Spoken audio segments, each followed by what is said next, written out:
What's going on, boys? How we doing? All good, all good. Greetings, and hail, Hi. my fellow minions. Don't stop. Host. Yeah, let's. I think I know who the Bacchanal killer is. I think I know now. Yeah. I think Virtufier is gonna merge with Shenmue. I think the Bacchanal killer is Landy.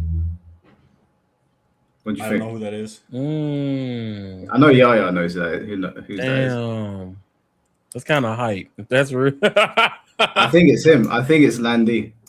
I'm almost certain now. Because I'm not gonna lie, I got most of my information from Wireman and his breakdown. But then I was like, you know what, let me go and look into Shenmue again because it's been a long time. And I was looking and I was like, yeah, I don't think it's Lei Fei. I think that's Landy. No takers? I haven't played Shenmue. I played Shenmue 3 when it came out, beat it, and I just haven't looked back. But that's kind of cool. I think that's not a weird take either. Yeah, I think it's a perfect opportunity to get Shenmue back in the conversation because people love Shenmue, but the games are a little bit dated now. Right. And I think it's a good opportunity to reintroduce characters into like the gaming space, I guess. And I think it would be interesting. I mean, who knows? Just quickly before we start this discussion, Lexi wants to know if she can curse you out now. I don't know what did I do. I don't know. Is it me cooking the Xenoverse people? Is that what it is? Why were you cooking the Xenoverse people? Because they saw Xenoverse. Okay, so the community in that way, right? They're mad. They think Xenoverse 3 is going to be awful, right? It looks good. They're looking at PvP parallel quest gameplay and judging it for PvP gameplay. Right. And I'm like, y'all haven't even seen a versus match yet. Y'all saw like a demo. And then I literally said, the people that played it at Summer's Games Fest, they didn't play it either.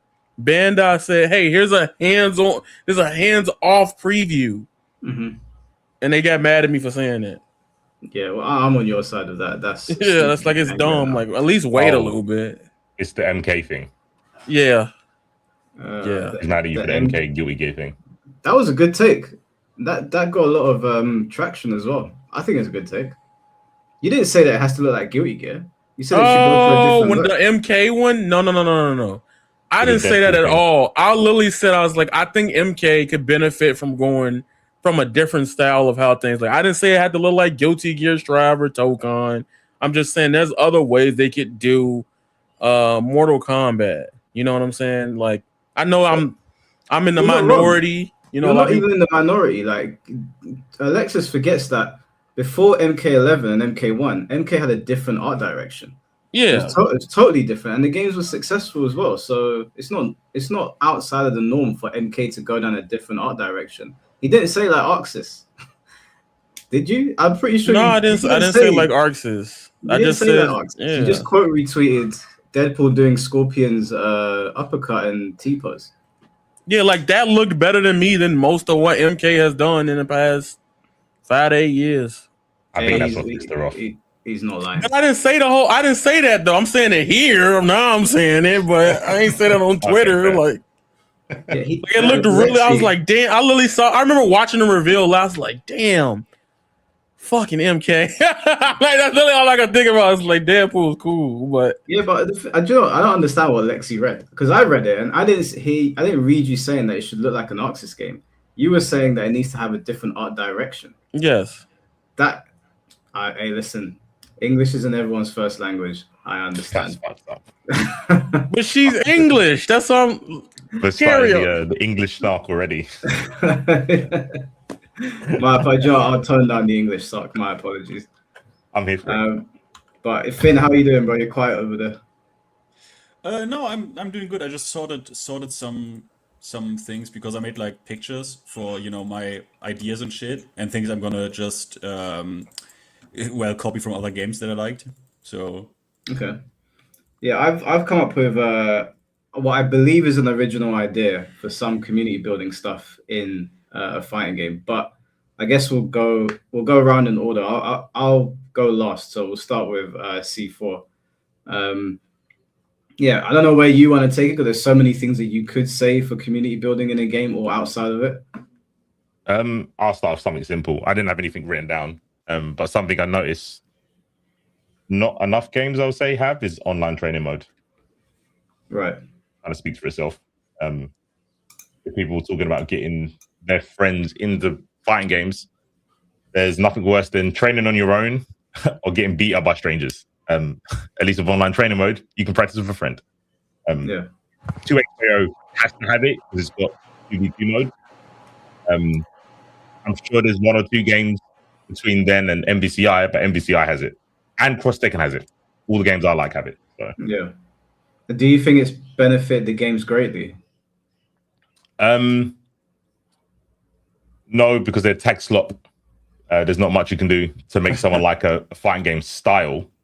In terms of like 3D or 2D, you kind of like what you like, and most people don't like tag games. But I think when it comes to teaching new players, I think it's paramount to have online team mode.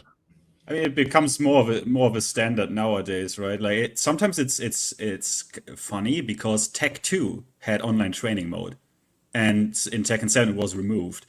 That may or may not have been a concern of budget, but yes, I tried to limit myself to like kind of like what's the word? Like non-gameplay. I don't know. But I mean, you're right. Like, practice mode is fine. But for example, I try to exclude things like, what's the word? Like, for example, the filter that some games have, where you can filter out, like VF and Granblue, where you can filter out one and doners when you search for ranked. Mm-hmm. I try to like focus on the community aspect, but the practice mode is still valid, in my opinion. Yeah. Can I tell whole scats that is wrong, and he might not have friends? But when you online training mode is overrated. Yeah, because if I play a game with anime notations and I want to show Mike a combo, I can either upload it to YouTube and show him, or I can say, "Oh, come in T modes." I don't have to hit him to get meter. I can just go T mode, set it, and show him. It's way easier. Yeah, it's a very nice quality. It's more than a quality of life thing, but it's just cutting corners. Like having to go onto YouTube and look for stuff when you can just do stuff with your friend in training mode is a pretty big deal. In the game with like I don't want to say B&Bs, but combos that are like weight specific, height specific, it's way easier to show someone in T mode instead of having to find a recording or say notations and say, oh yeah, when they're at max range, this works. You can just show them in real time. So it's not overrated. Yaya or Finn, did you have anything? Because I don't want to do mine yet because mine's going to take long. I have quite some. I have like different. I have like I don't know how many pictures in total for the like feature or ideas, but I like have a few different things here.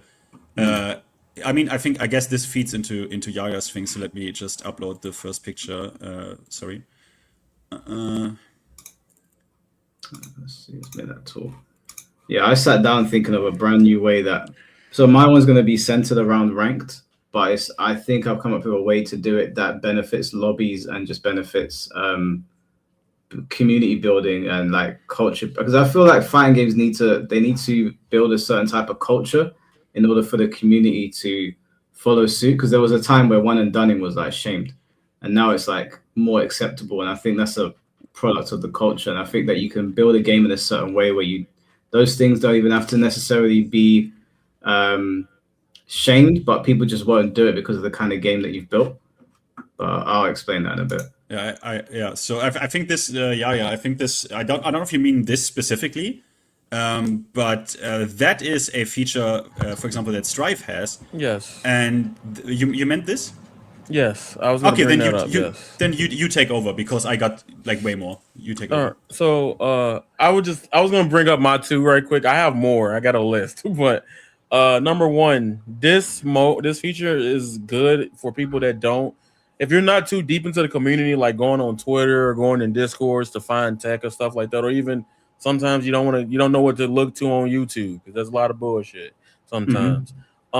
This feature right here, the combo recipe, was really good. And I'll give an example for me.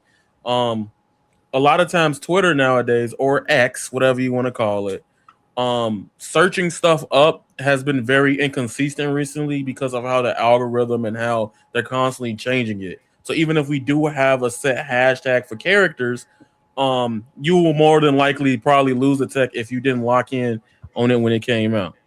I think another big ordeal that this was good was when I was looking for Unica stuff, right? Yeah. I was looking for Unica stuff. I couldn't find it exactly. I knew where to go, like Dust Loop or other platforms and stuff like that. But I also do have a huge realization that I turned on Strive. I was like, holy shit, forgot the combo makers in here, and I just did them off rip. So yeah, exactly. That's one I like, you know. Yeah, that's the same for me, because even if you, like, for example, with Tekken, we have now already like different seasons, meaning you will find very popular combo videos that the algorithm will bring up simply because they were heavily watched in season 1, but then the combos don't work anymore, or that particular filler is completely different.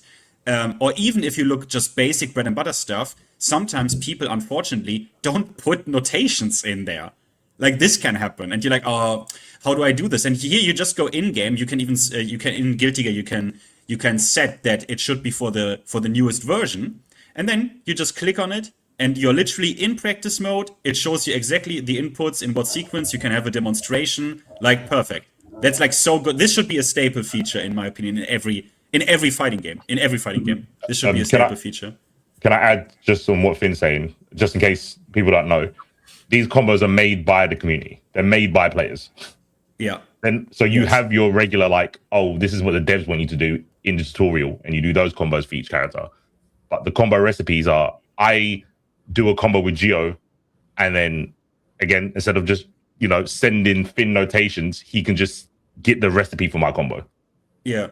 Yeah. C4 could make an exclusive recipe for me. Like, for example, let's say C4 thinks, yo, your Oki is dog shit, and he can now, if he's an expert on, for example, what's he called, Leo, right? White Fang. He could just make, okay, look, this is how it goes, and he builds a recipe for me. Like, that's insane. That's mega sick. And you can get the, you know, when you have normally you have combo trials, you can have a demonstration. It can demo the combo that I made for Finn, so he can see how it actually looks before trying to do it. Oh, this is in Strive already. Yeah. Oh, that's really good. Is there like a max amount of combos you can upload, or you can just do what you want? Not per my knowledge. Not per my knowledge. You can just do recipes. Yeah. Maybe when it dropped, when they like tested it, I think it was about 20, but now they've probably made it so you can have, I don't know, maybe 20 per character or something like that. Some silly amount, I would assume. That's really cool. I did not know that was a thing. I wanted to ask, so this recipe thing, is it something that you can only send to your friend, or can you upload it for the whole Guilty Gear space to see? Yep. Anyone can get it. If they know your name. I think there's a feature where you can just search a character, right, Finn? And then it will just give you players that have done it, Yeah. So it even... You go, Finn. It even has the 2 layers. It even has specific search, and for people who are like, okay, just give me shit quick. You click on the combo recipe, and you have just 2 characters, and they give you like super fast, the most average like vanilla stuff for like combos and set play, like the fast search. They even thought of that we should have a fast search that's like really just one button, and then you have the advanced search where you can look specifically for like stuff you really like mega optimized or trap Oki, right, with like projectiles and stuff like that. So it's like just mega. It's mega sick. Yep, mid-screen, corner only, air-to-air, counter hit. That's really good. Has there been a lot of positive feedback from the Guilty Gear community for this feature? Or is it one of those things that gets like overlooked? I mean, I would say normally when something happens in Guilty Gear, it's kind of like Tekken. So the Guilty Gear players would be like, oh yeah, this is cool, but it's so insulated. People like, some people in your chat don't know about it. And this has been in this game for years. So it's kind of like, yeah, everyone's happy about it, but then it just becomes the norm. Yeah, exactly. For a lot of Strive players, this is their first fighting game, so they don't know any different. Yeah, exactly. It becomes the norm. And when I, for example, saw it the first time, I was like, what the fuck? Why is this? This is what I always mean with like fighting game standard. There is no standard for this. Like, there is no gold standard where every consumer expects this to be in the game. But this, for me, would be so high up the tier list for a feature that should be expected to be in your game. Because it creates engagement with your community. You can also rate these recipes and like, yo, thumbs up and shit. It's super cool. It gives you like there is something in the game that can even motivate you to become like a teacher for the game by making like recipes and even like understanding the game mechanics more. Like this is super good, and it's just this is the best form. The best form is you create a tool, like kind of like a sandbox, and you just give it to your player base, and they do the work for you. Like it's a win-win-win-win-win-win-win-win situation. Super good. That is really cool. Yeah, Tom brought it up, but I think you guys beat him to it just as he super chatted in. Yeah, I had no idea this was a thing. That is actually really sick. Yeah. Another one. Yeah, I was gonna say that one's crazy. Literally, I guess I just get one out the way. Because this is one thing that Tekken made me realize that I like more. And I know it's been in games like Skullgirls, etc. A lot of people won't say this. But at a certain point, replay takeover just helps solve the solution more than how normal people know how to use training mode. Right? And like playing Tekken, I was like, holy shit. It had the replay and the punishment training. Like, this is what button you press. I'm like, holy shit, Tekken has something like that? And then every other game I'm playing out there, I'm like, oh my God. Like, let me not have to do all this extra work. It just helps me learn what I want to do. It was one of my biggest criticisms with like 2X, because like it's a tag game. And I know it's going to be harder to implement those type of mechanics that you have to deal with like layered characters like 2X, and it might come later in Tokon, things of that nature, right? It's harder in tag games and the hardest in platform fighters because of how the recording and a lot of logistical stuff. But it was frustrating because there was a lot of like GG shake my hand scenarios in 2X. And then they finally gave it to him like, oh my God, I could play this for so longer outside of using it. And for most people, right, I have a friend, and this is just a unique experience. I ain't gonna say it worked for everybody, but I have a friend that like doesn't like training mode. He doesn't get it. You know, he's new to it. He's like, I don't get what I'm supposed to do in here. Am I just supposed to record scenarios and hit buttons? I'm like, well, essentially, yeah. But then they gave him replay takeover, right? He plays Tekken. He didn't know how to do that and see what to do. It started making him go down the rabbit hole of like, wait, I could probably figure this out. I could do this out in training mode. And I think it's interesting that replay takeover is something that like not every game is built off the bat with. And especially when you have games where like you go up the totem pole. The worst thing in fighting games is when you lose. Like somebody said earlier, losing to a bunch of randoms and you don't know why the fuck you lost. Like that is one of the worst features. Like I'll be like, damn, what the fuck happened? Oh well, I guess he hit me with this button, and you think that's the whole story, and then you play him again, and you're like, wait, he's doing other shit. Let's go back to this story. But you know, that's what I was telling C4 earlier, that like I was playing some of our mutuals on Marvel vs. Capcom 3, and Virgil was going one way, and then there was Fireballs flying the other way, and I was just there like I don't know where to block. Was getting massacred, and I was like, I think I'll stay on my 3D fighters. But if there was a replay takeover in that game, at least I could have been like, okay, cool. There's a way to block this. I'm not gonna find out in ranked. I'm gonna sit there for 1,000 games getting mixed up by Virgil before I catch on to block it this way first. So yeah, it would go a long way, a much longer way than a 3D fighting game, in my opinion. Yeah. On that note, the for example, Tekken plays around with this ghost AI stuff, right? So. And you can train the ghost like bullshit like this, right? But if you were to combine this with replay takeover and such, I didn't write this down, but an idea I had was, this is obviously a little bit futuristic talk, I guess, at this point, but couldn't they combine the like ghost AI learning shit algorithm, and then let's say a match is over, and if the technology is fast enough, the match can tell you, yo, we have these situations identified why you lost the game, you scrub. Do you want to take a look right now, go immediately into replay and take a look at these 4 situations that, you know, the game is of the opinion that you lost because, right? Because they were like significant, you made a significant mistake, or you didn't punish something, right? And the game literally tells you, yo, look at this. You could have won here. This is literally how this was your game here. You could have killed here. And this would be really sick, but I don't know if you're like there yet in terms of like technicality. I think we're probably not that far because they said they're going to start using AI for stuff, and that's probably something AI is going to pick up on. Yeah, I that know would be at people are least a good against use. AI. I know people are against it, but they are going to implement it into games. They're already doing it, and that's probably something where the AI will pick up where it thinks that you might have gone wrong, and then here's your 4 scenarios of where you went wrong. It's kind of how it functions now, anyway. Yep. Yeah. I don't think people would be too mad at. I know people are just as a whole don't want to hear AI talk anyway, but it's here, and I don't think it's going anywhere. I mean, in that case, it's not it's not the hated on generative AI. It's like more of an analytical AI. So I guess even like more people could agree that that's probably a smart use of AI. I guess. Yeah, no, definitely. What other ones did you guys have? Again, I'm gonna hold off on my one because it's gonna. You guys are probably gonna heavily criticize mine, but I think it's a good idea. Who wants to go next?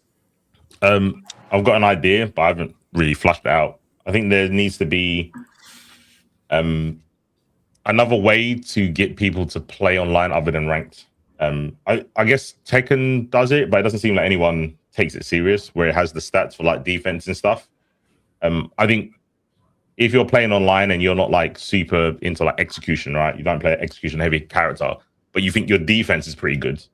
And it could maybe, if it's in Strive, would be like, oh, okay, you got like 10 IBs in this match. I don't know, give them a fucking trophy or some shit. Because I think tying people's value to winning is a shit way to get them to improve, because you can improve without winning.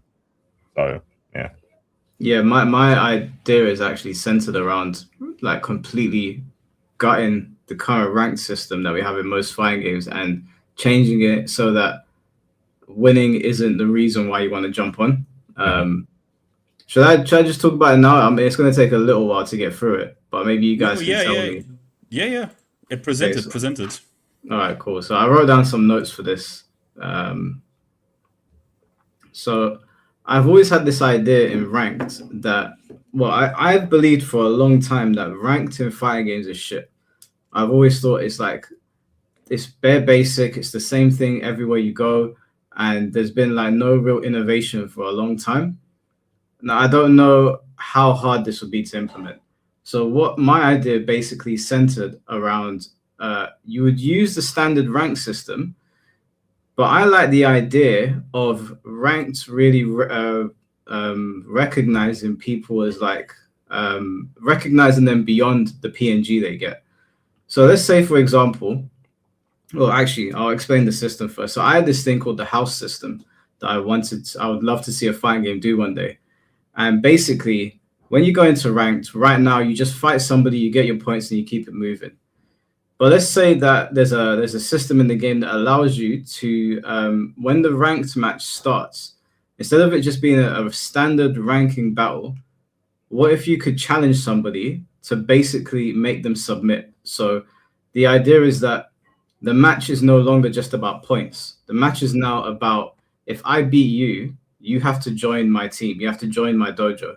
And you don't have to accept the thing. You can just play for points. Like if I say to C4, this match is a submission match, and you go, no, it's just a regular ranked match, and we go about our business. But if you're like, I want you to join my dojo, and we're like, okay, cool. Well, the strongest player here is going to win, and you're going to basically have to join me. And I had this idea in my head where it would be tiered. So let's say that let's use Bleach Rebirth for Souls, for example, because I was good at that, right? If I can beat 50 people and I choose who I want. So if I come across you and I'm like, do you know what? I don't want you in my dojo or whatever, then I can just leave you about your business and be like, do you know what, the submission match is void.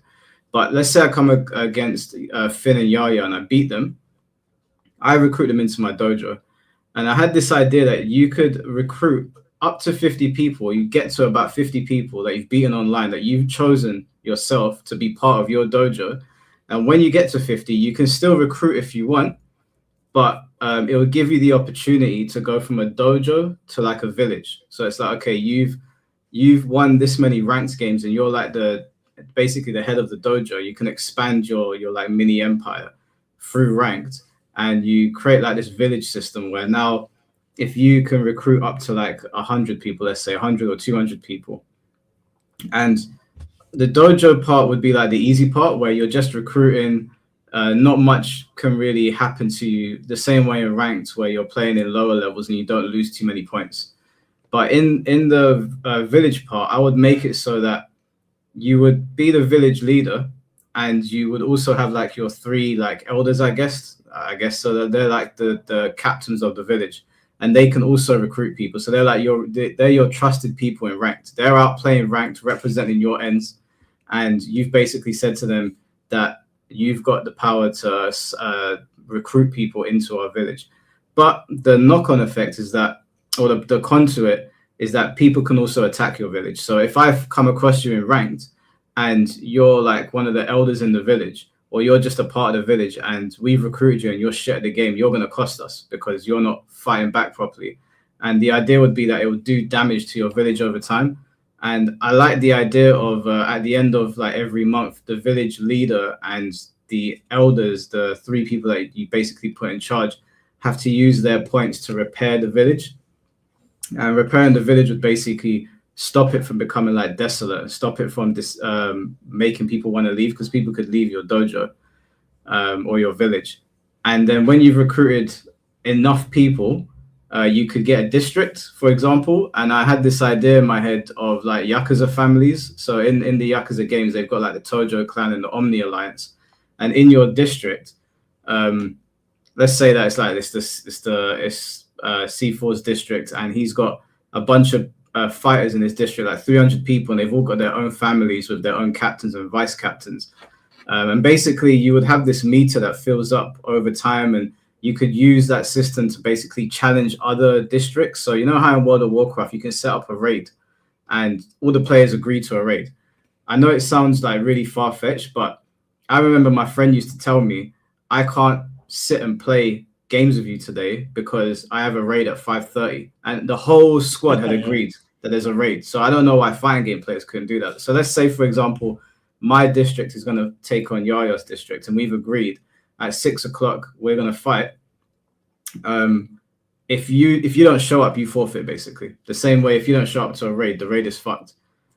And my idea was that eventually, like the same way you get to God of Destruction, eventually, like when it was hard to get there, you would eventually be able to get to a point where you can have your own city, and in your city you've got all of these people that are under you in ranked, and what they do in ranked affects your city. And in your city, they've got their own districts and they've got their own families, and you'd basically be like, oh, that's Justin Wong or Wong on ranked. This is his city. These are his people. Now you can't physically see it in ranked, but you know that it exists. And I thought it would be a good way to build a lobby system, because if you were if you took all of that from ranked, and then you took the fact that this guy's got this big team, basically, you could go into a lobby kind of the way they've done it in Dragon Ball FighterZ or Tekken, where you can kind of run around, but you'd have to expand it and be like, these guys are here and we can do like a lobby battle. And it's going to be like 5v5. It's going to be Justin Wong versus Daigo, and then 4 of his guys and 4 of their guys. And it doesn't have to necessarily have a bearing on their ranked because you're in the lobby system, but it would have allowed you to build your own community and then take on other communities. So that was kind of my thinking, like how to change ranked, because I don't think it needs to necessarily go through visual changes until you get to the lobby system. I think just knowing that, oh, okay, the leader's online, he's out beating people up, he's our top dog. We've also got captains, and everything that you do affects your city or your village or your dojo. I think that would incentivize people to want to play ranked a little bit more, and maybe communicate with people a bit more, and there'd be more like more rapport amongst players rather than just playing ranked, cussing the guy out on the mic and going about your business. I mean, I really like it. I really like the idea of it because of the community feel. Because, you know, in fighting games, it's unless it's a specific, even in tech games, it's kind of tough because of like skill difference to say to someone, oh, just get the game and play with me. That's something you say very rarely in fighting games. It's usually like, yeah, get the game, get good, and in 2 years we might could play. Yeah, like honestly, like if it's tough. Like C4, for example, he's so good at Exert.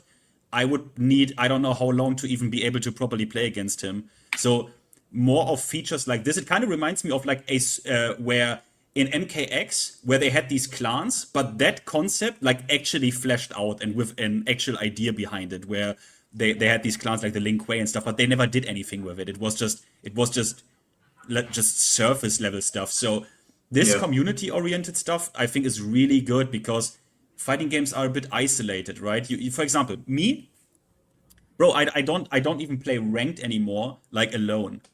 It's just I'm in Discord with my mates and we watch each other play ranked and we talk while doing it. We help each other while doing it, right? We are like, someone asks like, yo, how minus is that shit, and someone else is on Okizeme and checks that shit out, right?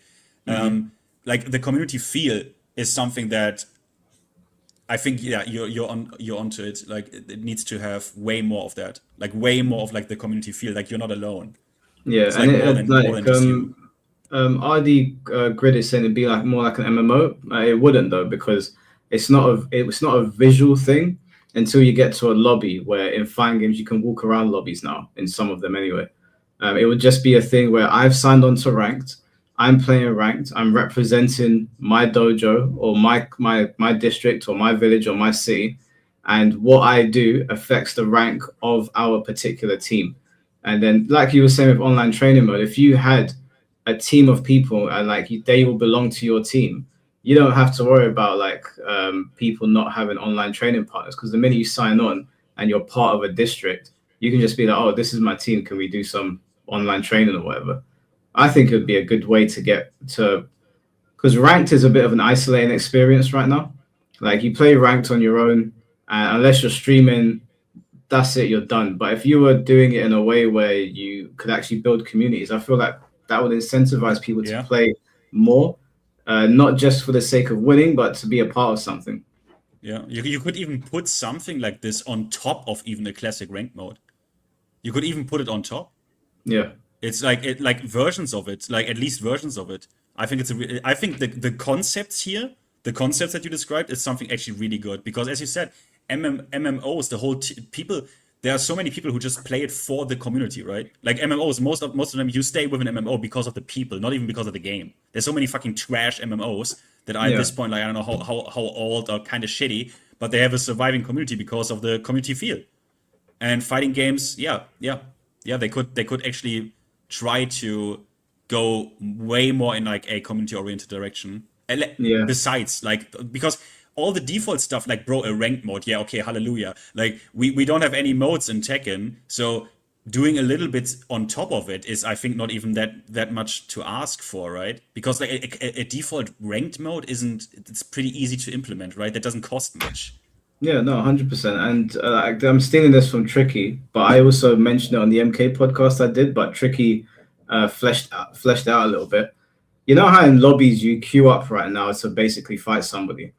But you know in Virtua Fighter 6, you know in the story mode where it was showing that Cielo was in the middle and there were guys huddled around him, but it was still one-on-one fighting. It was they couldn't all jump him at the same time. You would fight one guy and then the camera would pan and fight somebody else. What if you had a lobby system where it's like let's say it's Tokon, for example, and C4 is the strongest player, and he's using Magneto, Doom, Ghost Rider, and Spider-Man, whatever, and he's the boss basically. He's come into the lobby and he's the boss, and everyone could sort of huddle around him. It might not work for Tokon because of the kind of game it is, but for a 3D fighting game it might. Where instead of like queuing and then waiting and going into the loading screen, everybody's got their clan or their teams ready. And when I finished fighting, or C4's finished fighting Yaya, it pans to the next person, and it's like a boss raid almost, but it keeps it as one-on-one fighting rather than turning it into a beat 'em up where everybody's attacking each other. I think I'm going to be the party pooper. I think from a dev's perspective, doing clan stuff, obviously, you know, there will be things you'd have to tweak, but I feel what you're describing is cool when you're good because you get to recruit people. But as that you're talking about like the 1%, right? There's going to be a lot of people. It's basically like you have ants. There's only one queen ant and everyone else is a worker ant. But with your idea, there's a lot of people that's going to want to be the queen ant. Like they're going to be the one in charge of the village, in charge of the troops. I know you said about the elders, you can delegate 1 or 2, but if you've got like 100 people, I don't think 95 of them are going to want to be just like soldiers. But that's why you would have the system where as you expand, so as you go from village to district, you've got families now. So you can still be a leader. You're not the like the mayor of the city, but you're the leader of a gang, basically. This is like my family is the C4 family. And in my C4 family, I've got a captain and I've got a lieutenant or vice captain. Sure, but I don't know. I could be wrong, but I feel all of us here would want to be the mob boss. Would want to be the top dog. We wouldn't want to be like the right hand. But like, if you were like, do you know what, bro? I don't think you're it anymore. I don't think you're fit to lead this clan. Right. Challenge, like the way they do in Black Panther is like, I don't think you're fit to be the leader anymore. I want to challenge you. And it could be a thing where like, okay, we'll do a 1st to 10. If you are the leader, you should be able to win. And that can be in the lobby system, and then you switch ranks. I'm taking your rank. I think the idea, what would be sick, what you're describing is someone recorded it. Like if I was a streamer, I'd want this because this would be sick. Like I don't want to say content like in a bad way, but there's more to play for than battle points, and I think that was your point, right? But if you've got someone with an ego, say me and you fight, and then you beat me, I'm like, fuck this guy, I ain't working for him. I'm just gonna make another clan. I think that's more likely what most people are gonna do. If they really think that you're not it, they're gonna say, well, I'm not gonna work underneath you. I'm gonna make my own clan and build up more people. And I feel the concept works way better in like team games, like MOBAs, because we can all be in a team in a MOBA, but we have different skills, right? There's no like leader. There's a shot caller normally in a good team. There's someone that says, "Oh, we're ganking now," and then everyone listens to him, right? But if Yaya's the jungler of the team, there's no like tier, there's no like hierarchy. He is just the jungler, and I'm mid lane, right? So I think when you talk about team games, it's a lot easier to have the whole like clan aspect. I think about there's a couple of like mobile games I played, and something that happens as well is you have like the strongest person who like you get the whales, right? The whales have the strongest teams because they spend more money in the game than everyone else. And then what happens is when the people that don't have the money can't pull their weight in like raids, like get points for the crew, people are like, fuck off, bro. You percentage wise, you bring our team down because we've got like 30 people, but only 10 of us are pulling our weight in terms of points. So it'd make more sense if you weren't in the crew because we're having to do twice as much work to compensate for you. That also sucks, but I think everyone here would be like, oh, that's motivation to get good. But I think some other people would be like, nah, fuck it then. Like I said, I think it's a good idea. Seek for streaming. I'm worried about casuals being like deterred from it. But you know what? I don't know. I could be wrong because I'm not casual anymore. So I understand your worry, but I look at Helldivers and I look at how the community has governed themselves. Like they have like a rule in Helldivers where obviously you shouldn't be shooting your teammates, but you can without penalty. I can kill you. Every single planet we go to, I can kill you and I can do the mission myself. I can go my own separate way. I can go to one side of the planet, you can go to the other side, and we can get the mission done that way. But the developers kind of left the community, left the game to the community to sort of build their own lore. Like they were making reels and doing stories and community building their own lore. And I feel like if you cultivate something like that in a game for long enough, you'll get rid of the people that want to be really like, for lack of a better word, toxic and like ruin the fun for everybody. And you'll start to get a community that wants to take part in this like fake, like Yakuza, Shaolin, whatever thing you've got going on here. Currently, if you took, for example, the Tekken community and you dumped them in this system, yeah, all hell's going to break loose because everyone's behaving like a rabid dog. But if you took the Virtufier community and you dumped them in this, I would wager it would work perfectly. And I think that's because the two communities have been, the culture's different and they've both been trained to react to things in different ways. And you would have to refine it and do it in a way where you can't just continuously oppose the leader because he's just going to be there like, got like 50 first attempts to get through. So you have to sort out a system where maybe it's at the end of the month. If you've worked up your rank or whatever, like you have to be the same rank as me to even challenge me in the first place. And then that would mean that rank has to have real integrity. no one and dones. We have to be really careful with rank inflation, and make it so that ranks actually mean something. Kind of like, I don't know for certain, maybe Finn knows more than me, but right now it seems like to me, Virtua Fighter 5's ranks mean something as opposed to Tekken's ranks. Because when I come up against like a Storm Lord or a Magma Lord, I'm like, I am definitely gonna die. I'm not gonna win this match. But if I come up against a God 6 in Tekken, I'm not afraid anymore. Like I've seen, I'm not going to name names, but I've seen people that are God 5 and I'm like, TBH, but I know what you mean. Yeah, it depends on the God 6, but the rank doesn't put fear in you anymore. Right. In Tekken Tag 2, if you were like a red rank, you're probably pretty decent. But if you came up against like I can't remember what the names were, but like in Tekken 5, they had like Dark Lord and whatever. If you saw that rank and you were like a lower rank, you knew you weren't winning, that it was lights out. Right. But now when you see a top rank in Tekken, you're like, I could probably win this, and that's obviously not a good thing. So in this system, you're right. You're right. In VF, they made it a little bit easier actually. Ultimate Showdown. Previously, it was even harder, but it's basically going from Tekken Tag 2 to Tekken 7 Season 1, where it's tough. Like it's tough. It's very tough. I mean, I would always prefer the hard elo system and tie that to ranked PNGs. You know. Like the hard elo system and tie like every 100 points or 50 elo points, you get a new PNG. I would just hard elo system, shut up, no ifs, no but I know why I mean, that's a ranked discussion, but fighting game developers are obviously hesitant to do that because an elo system doesn't care about player engagement and player motivation. It only cares about math.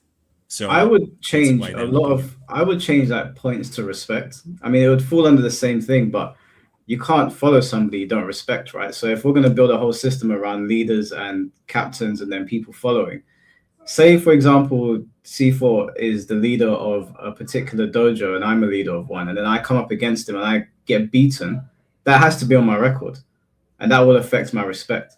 So then maybe if I come up against Yaya, he's like, oh, you lost to C4, bro, you ain't shit. And and the respect isn't there. Like your clan would have to respect you on some level, in order for you to maintain it. I think that you could turn it into a thing where people are they want to be good at the game because it's going to reflect poorly on the world building of this ranked mode. Yeah. Also, Elo could work for that as well. Also, what you said with the where you actually build like a clan or a dojo and you can expand this, right?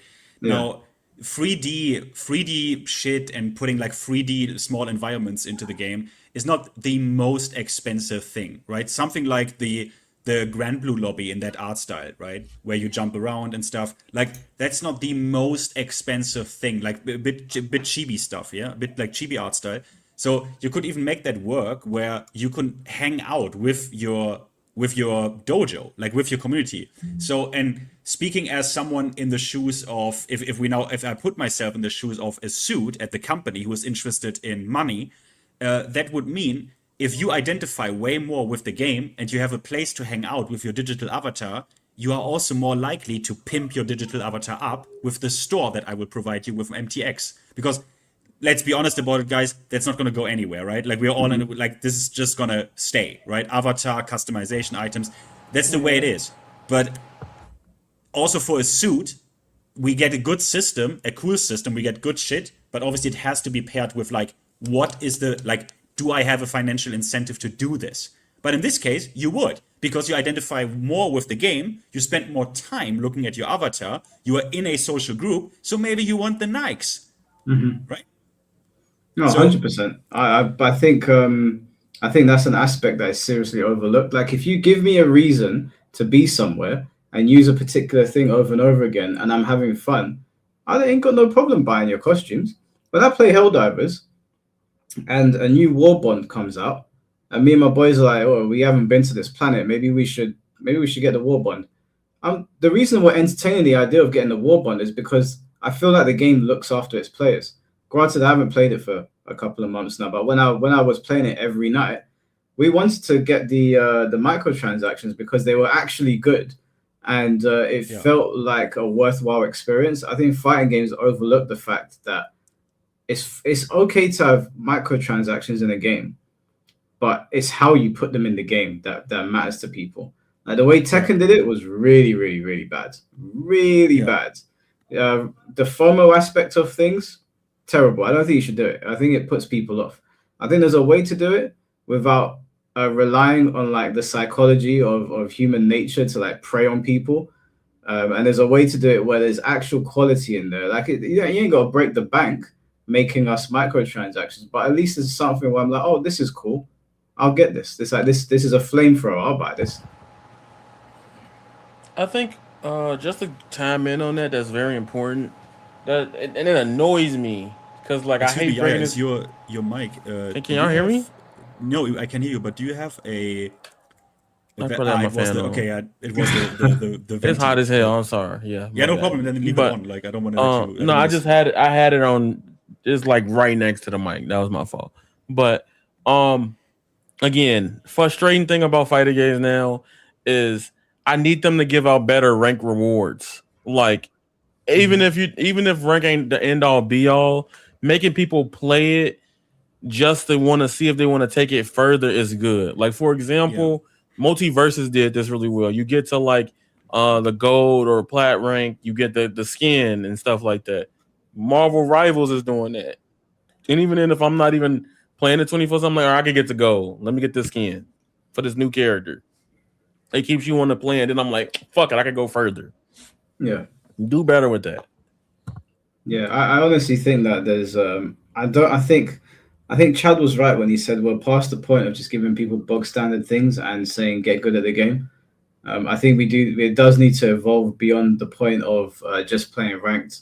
Even in like in lobby systems, like I don't know about you, Finn, but it's really difficult for me to go to another fighting game now and not get annoyed at some of the things I see now that I've played Virtua Fighter properly, because we've got a tournament mode, we've got team battle, we've got kumite, we've got league, we've got single and double elimination, and then we've got that TV where we can watch people playing even on the main menu. And like I turned on Tekken the other day because I was trying to get some footage together for something that I was making.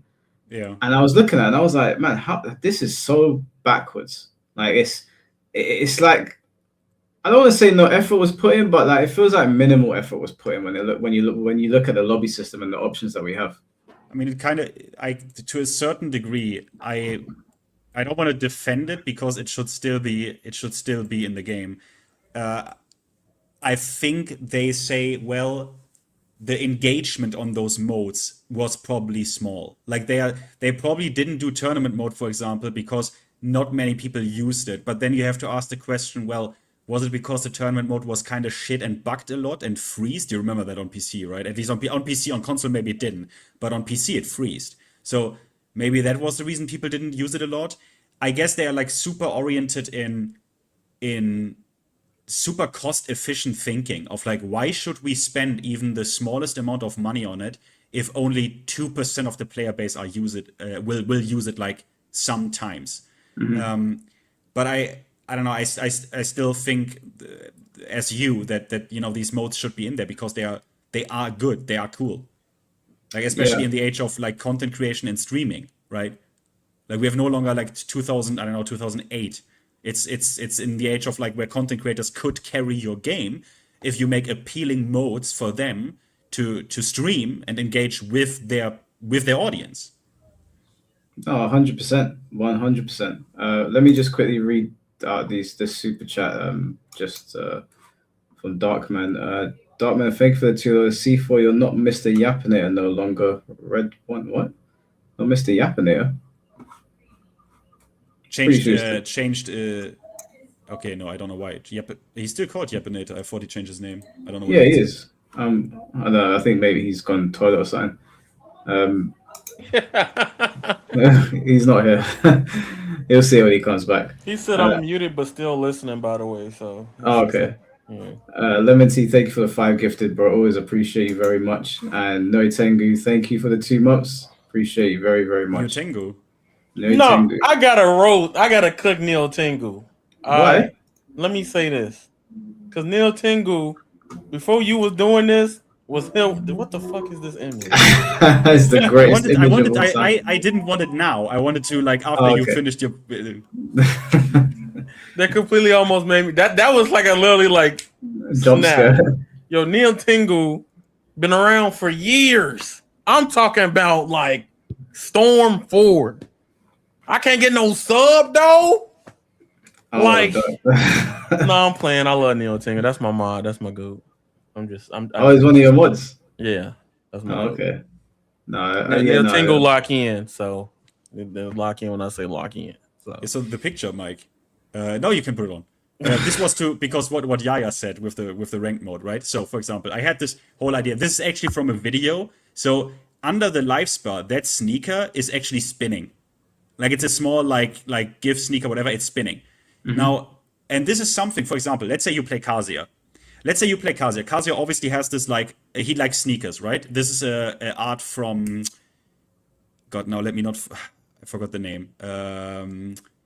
Shit. I usually always remember the name of the artist who made that. But for example, let's say obviously it can't be Nike unless you have an official collab with Nike. I mean, you actually do, so maybe you could do that. So let's say you play Kazuya and you do like 100 perfect electrics, like 100 down forward twos into perfect electric, and then you unlock a super hard rarity of a sneaker that's like Kazuya themed, and you can put that under your health bar and it like spins as a decoration item. Yeah, that's not a bad idea.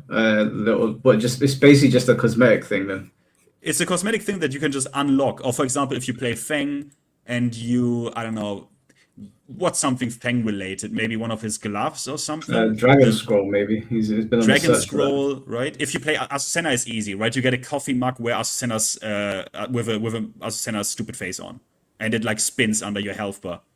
Like that shit would motivate your player base to play different characters because they might want a customization item for maybe you cannot even not only do customization. Or not only this, like this is obviously a small little item that spins under your health bar, but what about a health bar design? A UI design you could unlock? Yeah, I think that's a good idea. What do you guys think about there being extra incentives to be a character that is canonically against like your character's rival in ranked? So like if you had like Lei Fei versus Lao and they come up against each other in ranked, do you think there should be something extra that you get for beating a character where they're rivals? Not extra points, not extra costumes, but just something to say that you've beaten your rival a certain amount of times.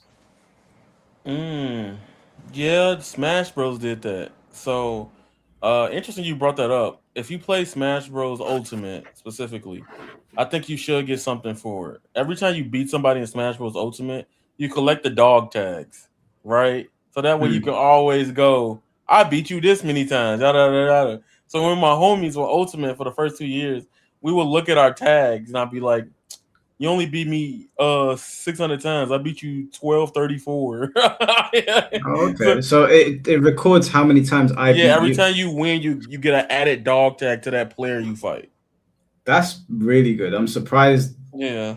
I reckon some people in the tech community would complain about that. I'm surprised. I know that. Yeah. Well, because it's like it's one of those things where it's like, damn, I lost. Get better. That's how that community view. Aside all the weird shit they do, they actually like playing their game.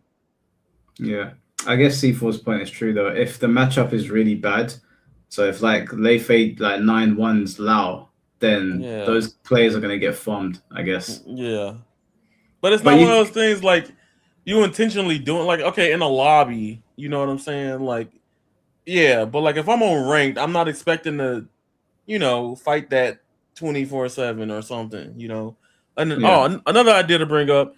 This is a game that everybody hates, but this is the coolest thing that game has done for that series.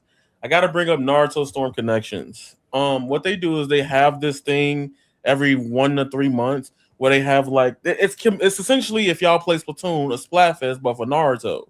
But then they'll have like two sides, like Rasengan Shuriken or Chidori, right? And then you have like a specific game mode type. Well, like your moves kind of change the color of it to the team you picked, right? So you play for that a lot of time, and then at the end of it, you get like hella zenny to buy more costumes and stuff like that, or you get another color or something along the way. Okay, that's pretty good. I'm trying to remember. Did Ninja Storm had something else that I really liked? I can't remember what it was though. I remember playing Then in the Ninja Storm. meantime, Go on. let me do one. This one. I upload the picture. Obviously, this is, yeah, it's in.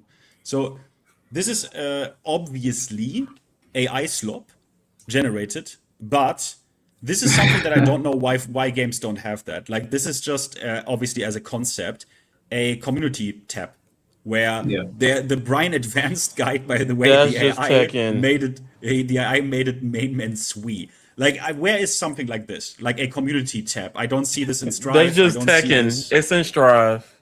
It's on Where? the main menu. It's on Strive. It's in 2X. It's on everything. It's on Street Fighter. Street Fighter pops up before you can do anything.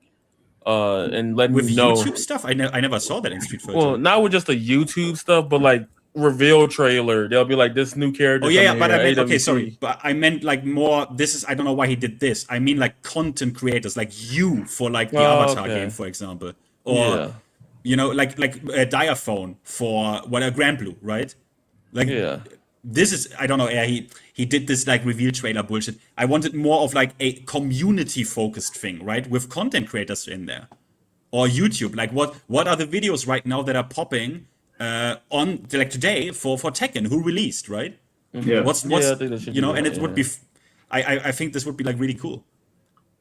That would be very cool. But how would that work for the content creators? Or would the Tekken developers have to seek permission to have their videos featured? I don't know if you need permission to do like a YouTube. Just basically, it just lists maybe per popularity, like what's just popping right now. I mean, obviously, main man would dominate it, but I mean, you could put like maybe 5, 8, whatever videos on there. So even smaller content creators would probably get reached. I think. Would this be governed by AI? Like, would the AI pick up on who the best content creators are to put? No. It would just be. This is. I mean, this AI shit is just to concept like how this could look in the main menu. Obviously, it's just this like tab, right? It's just a social tab. I just said like make a social tab in there, and like it's just in maybe even you could maybe even Twitter, like what are people talking about right now, like concerning Tekken, #Tekken, what's popping, right? I think they don't want to make the UI ugly because the big thing about the Tekken main menu is seeing the character face and the movements. So they will have to rework it though. But well, I mean, you could if you go through all these tabs, it only goes to like replay, right? If you go further than that, if you make another tab, you could just have an image like this, like or a menu like this. Oh yeah, like community, that'd be great. Yeah, okay. Yeah, just another that's a good idea. The problem I'm getting mixed by the AI slop, the garbage AI slop, because it's underlying story, but then you see the community stuff. I'm like, yeah. It's I just told him like to cook something up because Tekken doesn't yeah. No, I think it's a good idea. Do you think a separate clan battle for like PC, Xbox, and PlayStation would be a good idea? So like you separate from the clans you make in your game, there's just this is the PlayStation ranking right now, this is against PC players, or this is the PlayStation ranking against Xbox players, and then being able to host like lobbies where it's PC versus PlayStation, and it adds to a bar, similar to how you have clans in normal games, but broken down by system. I mean, it would be kind of funny to reignite like the console wars. Like to reignite that shit would be kind of funny, TBH. But obviously, people would flame PC all day because we have actual cheaters. Mm-hmm. That's true, actually. Yeah, you guys will get away with a lot. We have to ban PC. It has to be PlayStation versus Xbox. Yeah, kind of like we have actual cheaters, so console doesn't have that problem that much. What'd you say? The Master Race wins again. Well, by being excluded. By being unstoppable because they can cheat. That's ridiculous. There's something needs to be done about Tekken cheating, man. I've never seen something so outrageous in my life. There's no games that have cheating problem like this, at least not in fighting games. It is annoying. I think honestly, it's not as maybe unpopular take for especially some blue ranks who think they are stuck in blue rank because of cheaters, but I think it's not as bad as I had the impression. I don't encounter cheaters. Like I don't see them in ranked. I don't see them. I think I have run into one or two. There was one where it was obvious. The other one I couldn't tell if he was just really good. I think it happened on stream. The one time I played ranked, every time I went low, he got me. And I was like, every single low that I do, every single one he's blocking. I was using every low in my arsenal, but I couldn't tell. Maybe he just was, because if I came up against Arslan, he'd probably see every low that I throw. I mean, there definitely are cheaters, but it's kind of fucked because if someone, it's kind of actually fucked because I can't say that because the cheats are so advanced in Tekken. The cheat script is so advanced that you could. I probably have played against cheaters and don't know. The cheaters are getting smart. They're like passing the Turing test. Literally, the cheats are so advanced that, for example, just besides the point, but for example, the earlier generation of cheats in Tekken, if you would set them to auto block low or even as a percentage block, if you were full screen, the CPU would block the low. If you were full screen, the CPU or like the cheat would just duck. But now they have proximity guard. They know if the low is in range and would only duck then. So it makes shit insanely hard to spot. They even have frame variations in the block timing, so you can't actually tell. Actually, Mike, I take it back. I don't know against how many cheaters I've actually played because you can't tell anymore. Yeah, Blackheart showed me some stuff in a Discord, and even to get into the Discord, you had to provide ID. And I was like, I'm not giving my ID to a bunch of cheaters just to see what's going on. But we were looking at their cheats that were like publicly available, and we were like, this is mad. It's actually crazy. You can customize everything to fool somebody. So yeah, we probably do play cheaters, and we just don't know. We ain't got a clue. I'm on console, so probably less likely to run into them. Especially because I on Tekken I turn crossplay off. When I'm playing ranked, I'm like, I'm not dealing with this shit. It's too annoying. Yeah. You want me to do another one? Yeah, you can do. Okay, let's do this one. Let's do this one. We did this once. Is it uploading? Yeah. We did this once in Tech 2, obviously. In Tech 2, we did this once and we got Eliza.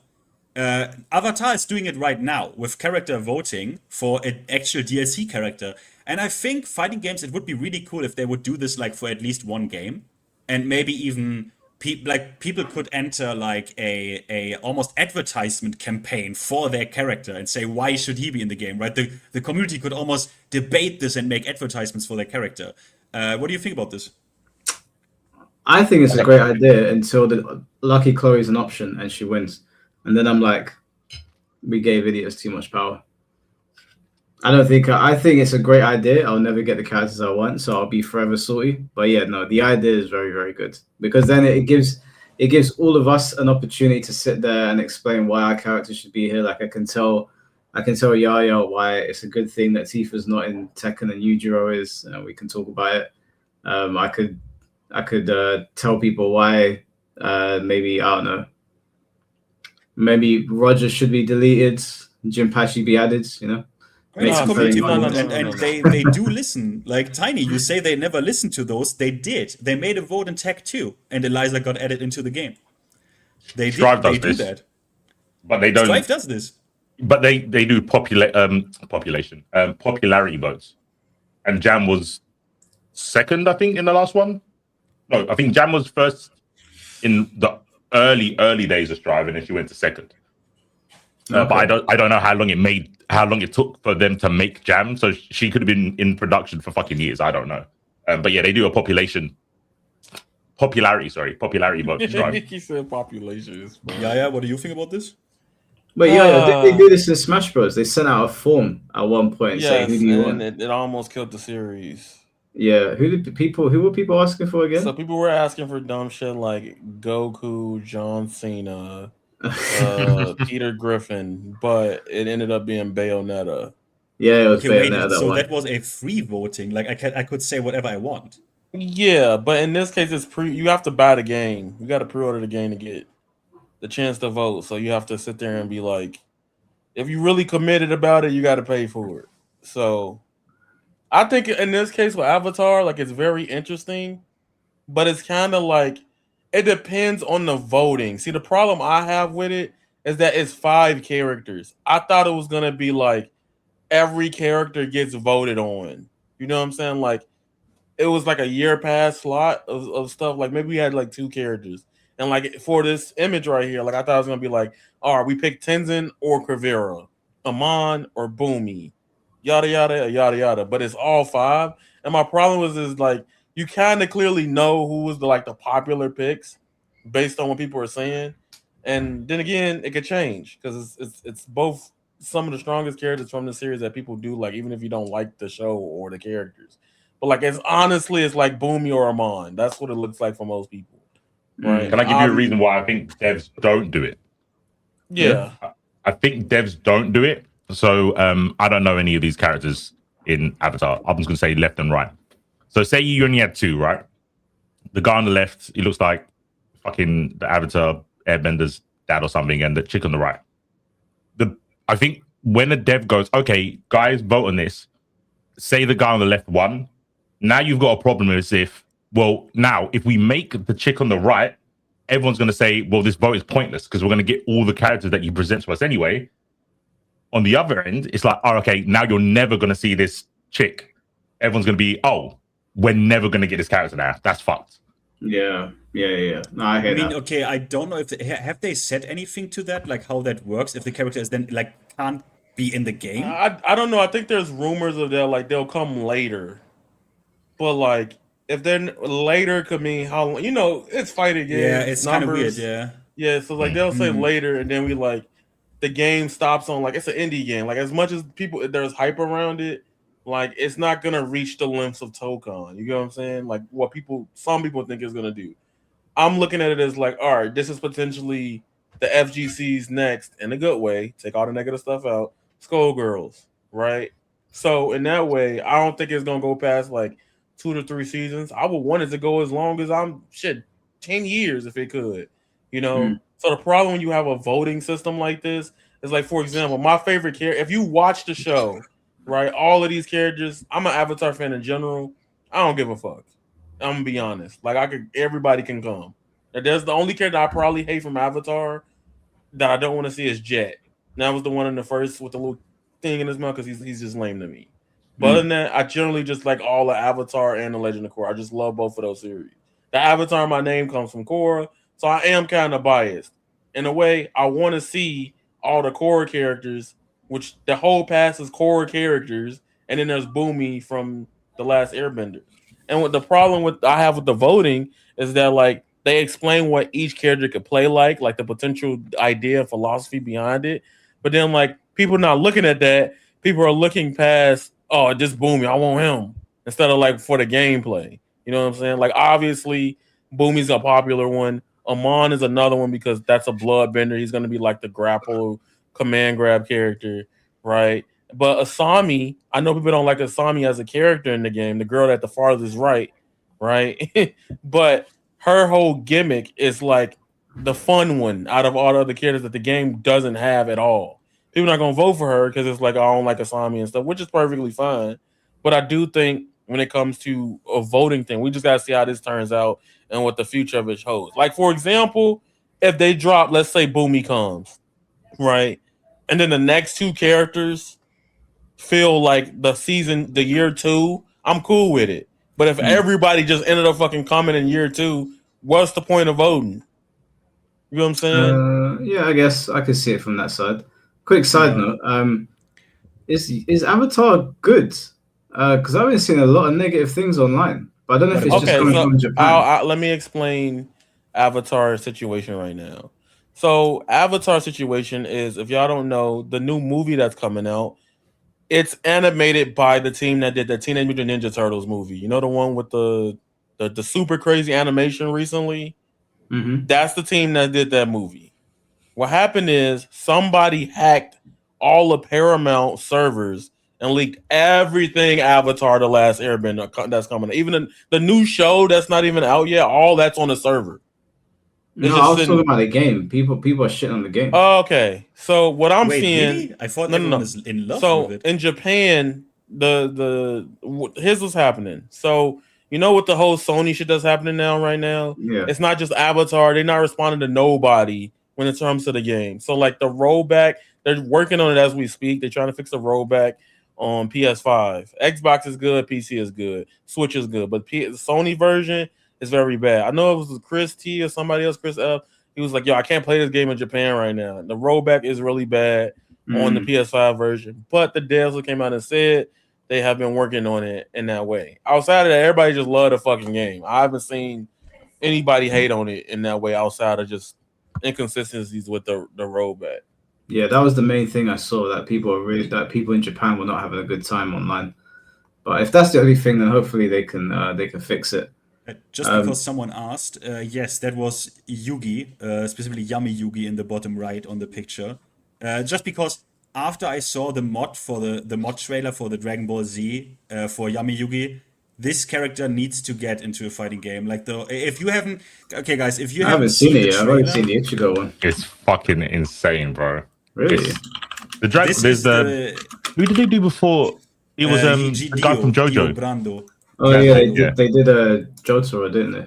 Bro, the Yugi trailer it's already half a year old, but for anyone who has not seen that trailer, that shit is, bro. Okay, yeah, bro, play it. Like, I hope it doesn't lag, but this trailer is, bro, this is the best thing I have ever seen in my life.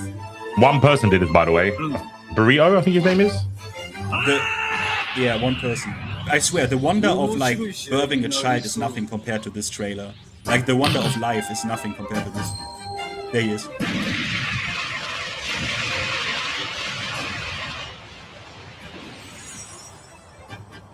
Wow, one guy did this. Yeah, it gets better.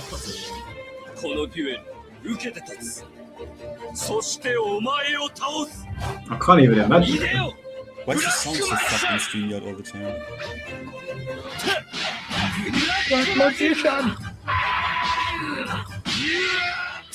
Look, you see this? He has the deck mechanic as well. Like, the whole deck, he can play a lot of cards. How did he do this?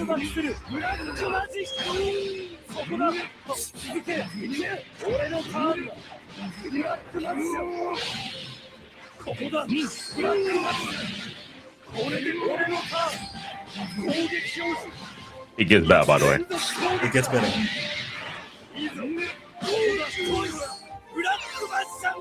No way.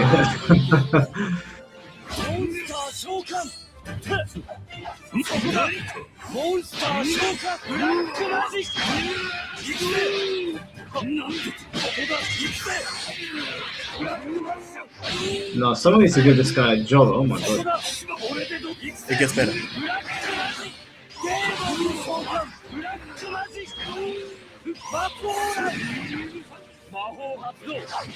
Look, you can set the fucking cards down.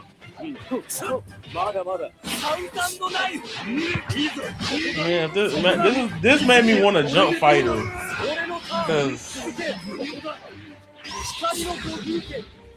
Swords of Vina Light is so animations for all. It gets better, by the way. It gets better. Cardo Seto. Cardo Seto. Trap card, it was Dust Tornado or whatever it's called in English. Mirror Force.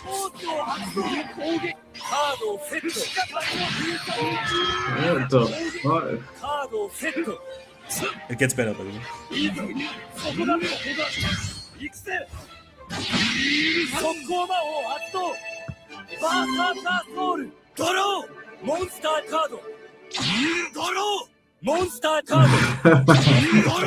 No way they did this. Bro, the track is so good. It's called The Fang of Critias. You gotta sit through this shit. It gets better, by the way.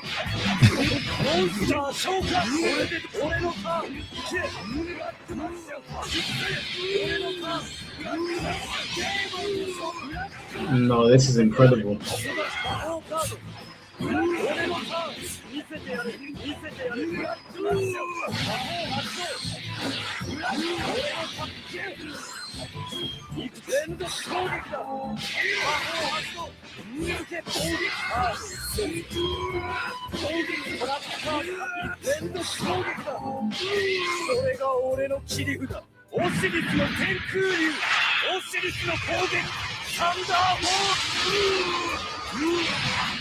It gets better, by the way.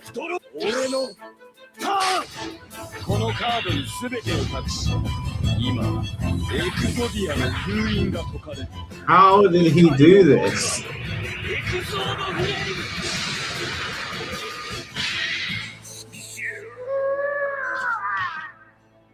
Bro.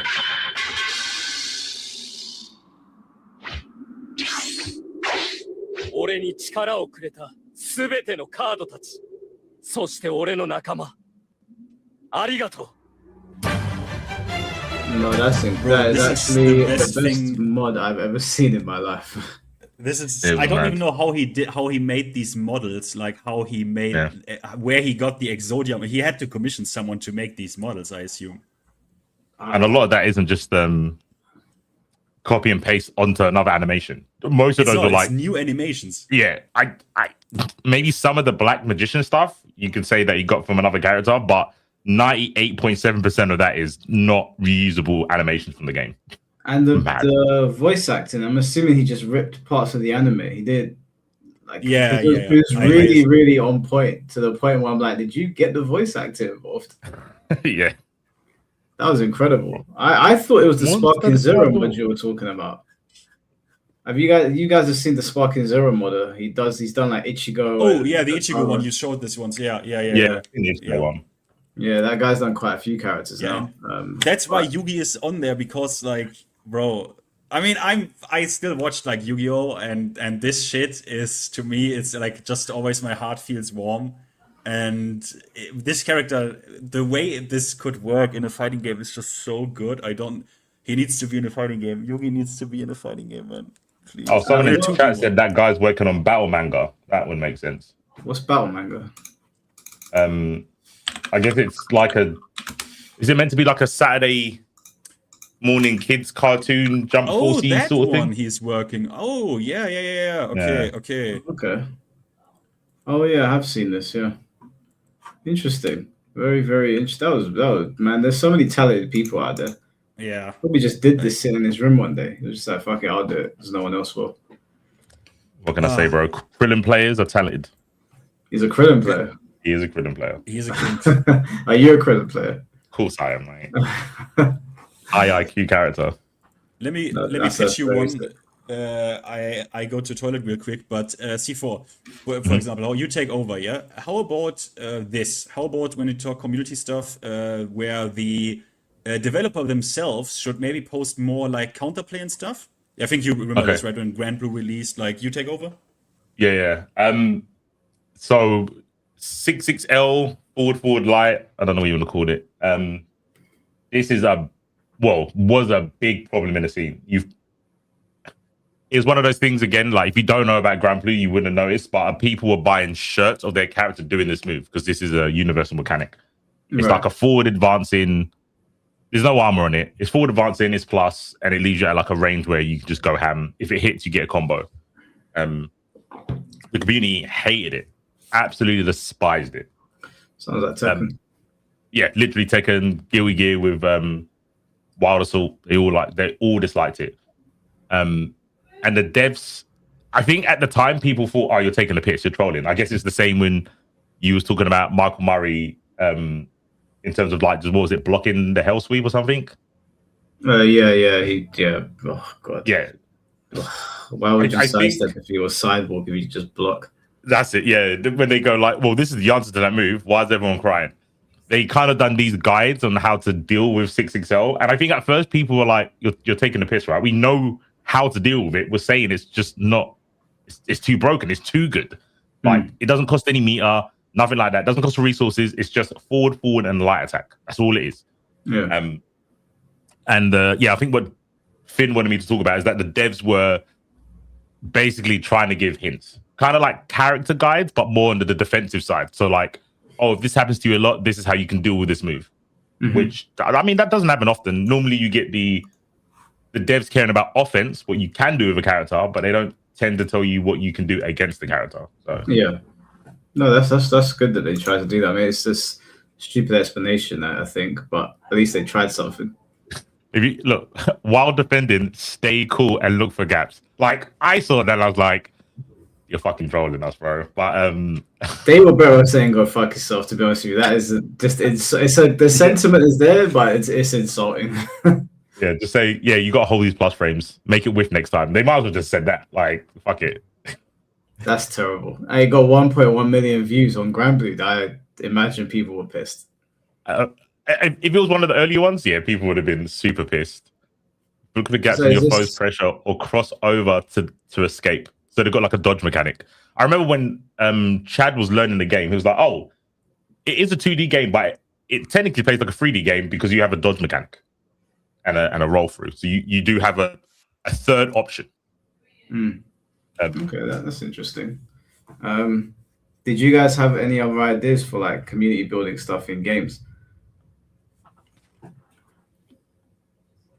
I think there was something. What was Finn's last point? Oh, with the voting. Even though I like poked a hole in it because I thought that's what the devs would think. I would be like for Tokon, I would be motivated if they did do like a vote for either getting the game or popularity. I would do like a fucking documentary on Silver Surfer to get him in the game. Then that would, I guess, technically be like doing something for the community. So I get that would build a massive incentive for people to talk about the game. How do you I feel don't know about any other way voice to do chat? that. How do you feel about voice chat being active in ranked? Only in NRS games. Really? I'm really annoyed that more games don't do it. Because I know the con is that you're gonna get some angry 16-year-old saying like crazy things. But I think again, if you have the right game with the right community or the right kind of people playing it, which I think is possible, I think it could be fun. I mean, look, the Call of Duty 4 days were pretty funny, right? Sure. They were mad, but they were funny. They were. I think I think there was no streamers back then, by the way. There were no streamers, yeah. Things were different, but I think that it's pretty funny when what's the worst that could happen? What's the worst that could happen? I've been in Foxy streams.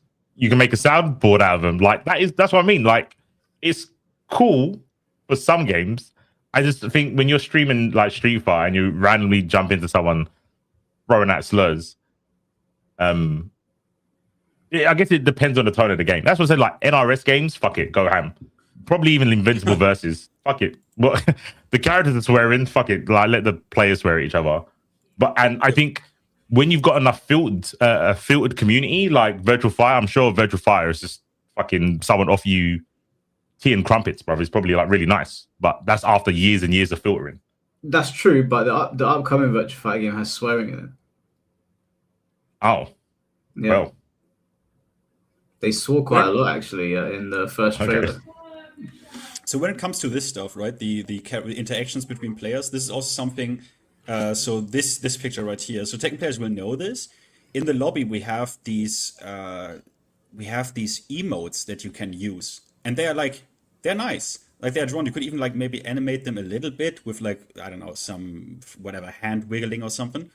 And I think stuff like this, it's such a wasted opportunity that they are just sitting there in the what's it called the lobby you can go in. I don't know how this Tekken launch. I never go there. I don't care. And they are just sitting there. But why can I not use these emotes or these stickers in game? Like while I am playing or like after I defeated you, because I have after round moving in Tekken. Why can I not spam this sticker in your face? Yes, some people would get annoyed by it, but you could turn it off if you like. Right? We have the magic mirror in Tekken, right? You can turn this off if you feel harassed by it, if you're that soft. I really think that stuff like this, while yes, certain people will salt, but you can turn it off if you don't like it. But I think everything in the game that reminds you that you're playing with human beings is a good thing, because rank can get really where you all know this, where in ranked you see the opponent only as a salt dispenser or a stupid move dispenser.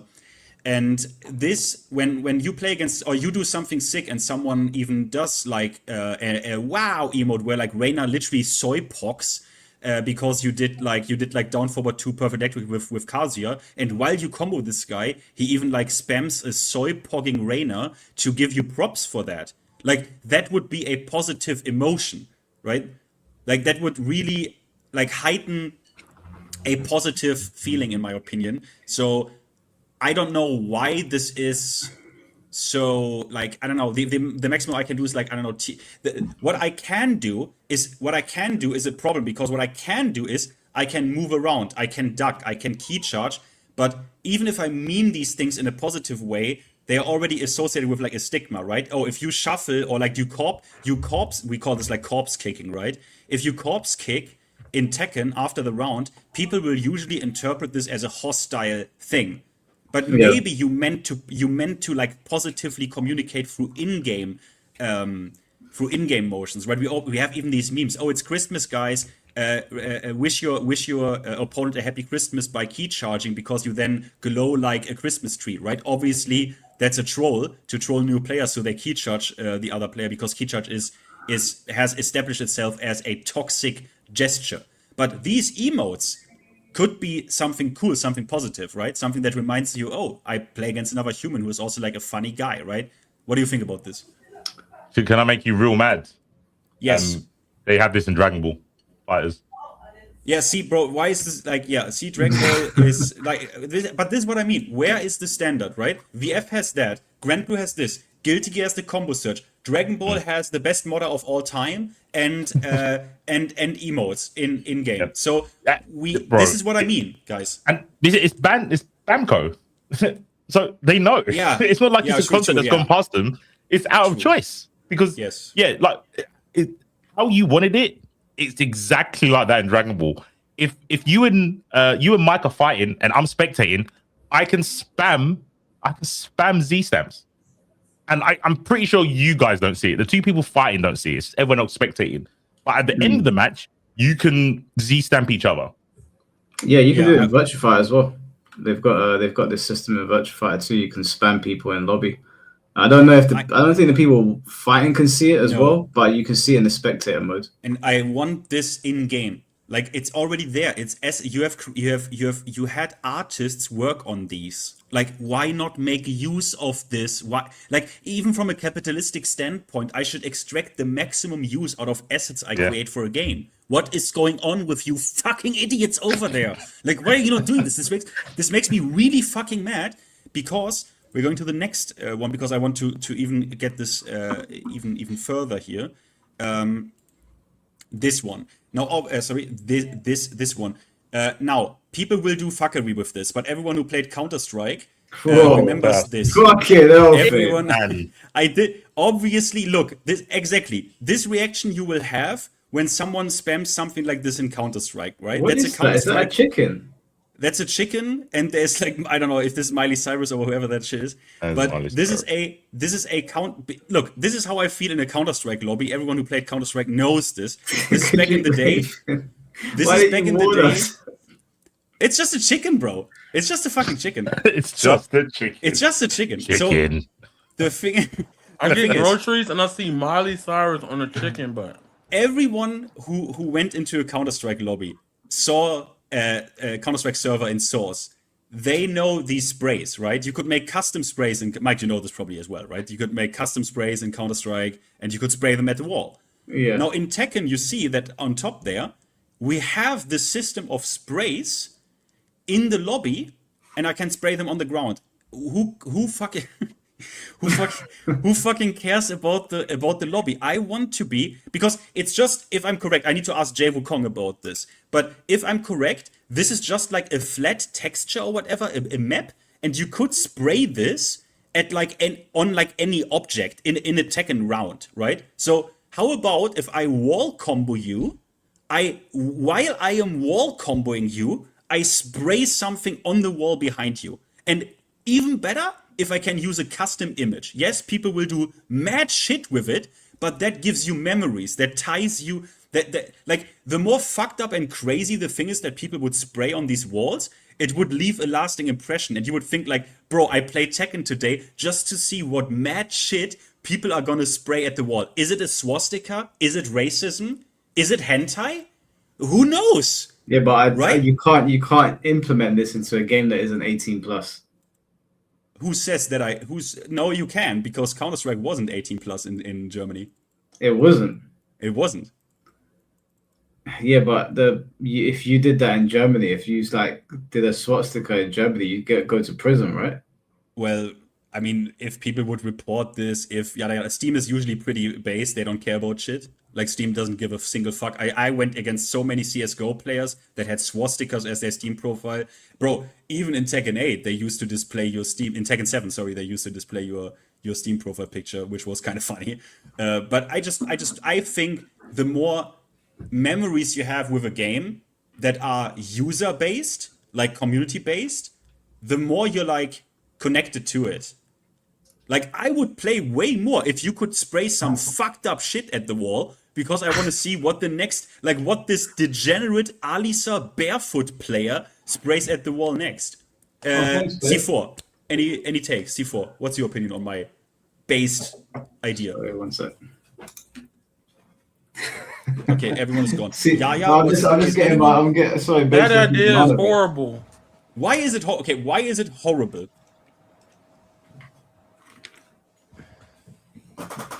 Talk to him, Yaya. No, bro. I'm not trying to see Lady Gaga on a turkey. You can deactivate it if you want to. I had to go outside to vape because of what I just saw on my screen, bro. I'm not gonna lie. I had to go straight. Wait. Also, I'm clicking chat. I'm not hitting Miley Cyrus as a chicken. I saw that. I'm not doing that. This guy, I don't know what this guy was talking about, but you can deactivate the feature in the options if you are soft. So Finn, I asked in chat, do they regulate names?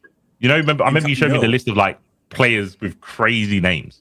In Bandai, Namco does, but Steam doesn't.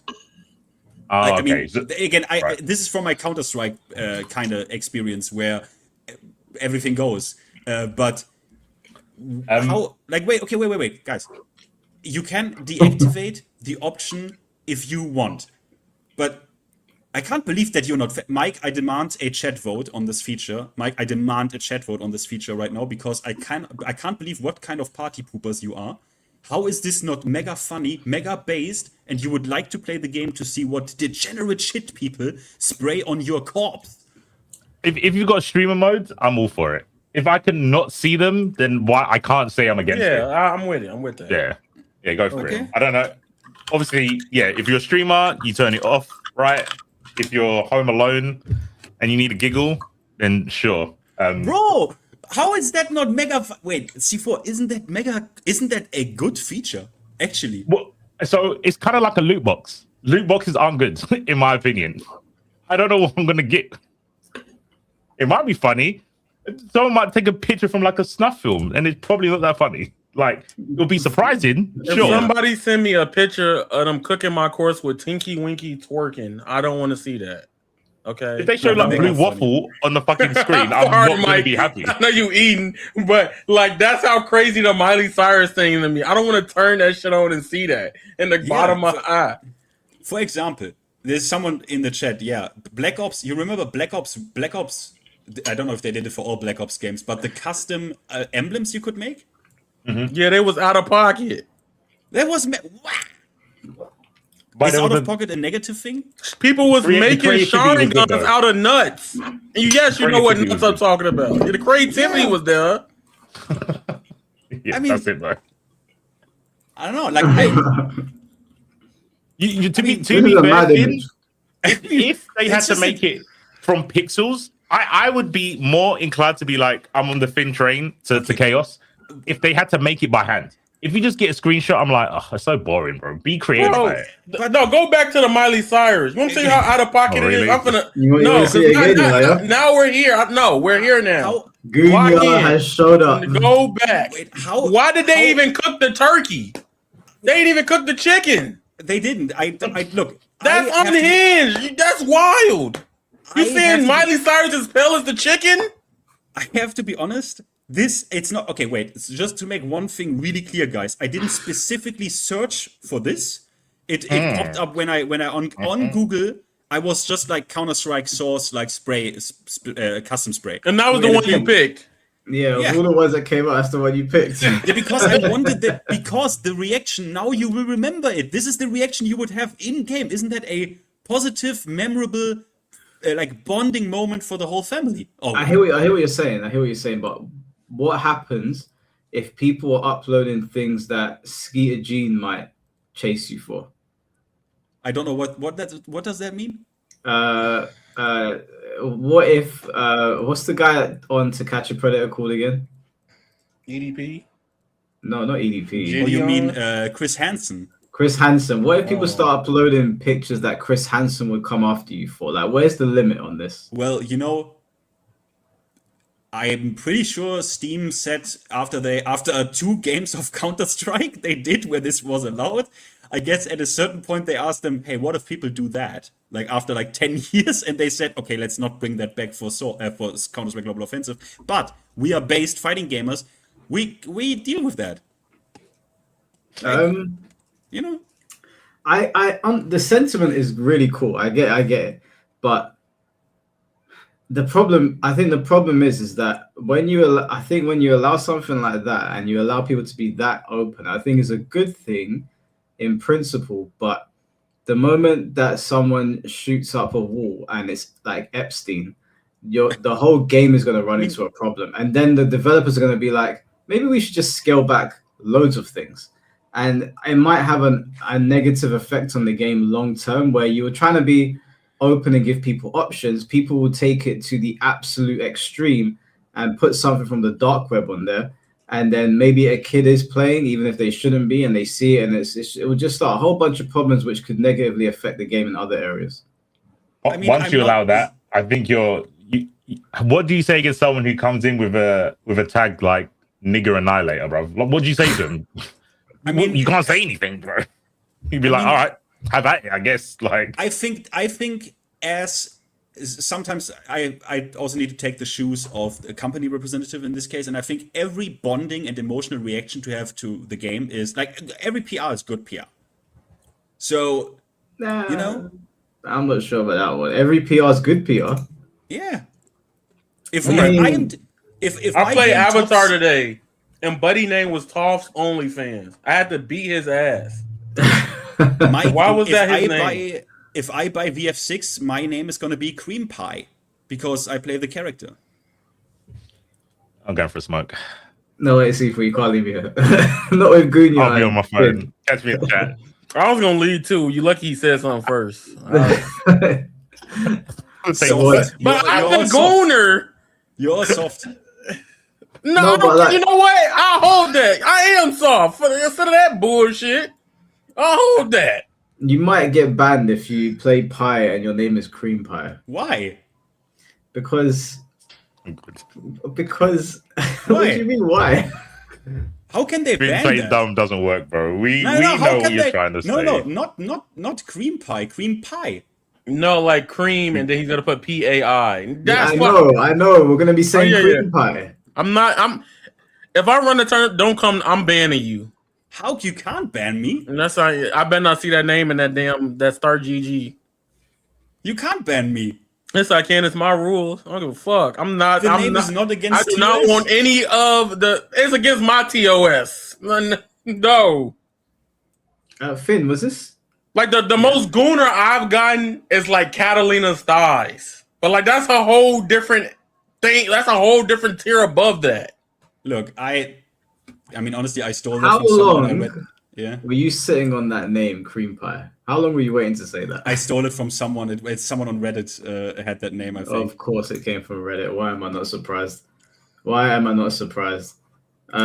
the thing is that Soul Calibur, back in the day, used to have crazy customizations, right? You used to run into guys with like dicks on their forehead, and people were doing weird things with Voldo. So like crazy things have existed. I'm not saying like let's scale it all back, because some of it was funny, but getting pictures from the internet and putting it into a game, that could have some real dire ramifications. Let's say, for example, because Counter-Strike is played online, right? Yeah. Let's say, for example, that you're hosting a tournament online, and one of the players becomes disgruntled. And I think Counter-Strike is on like national TV, right?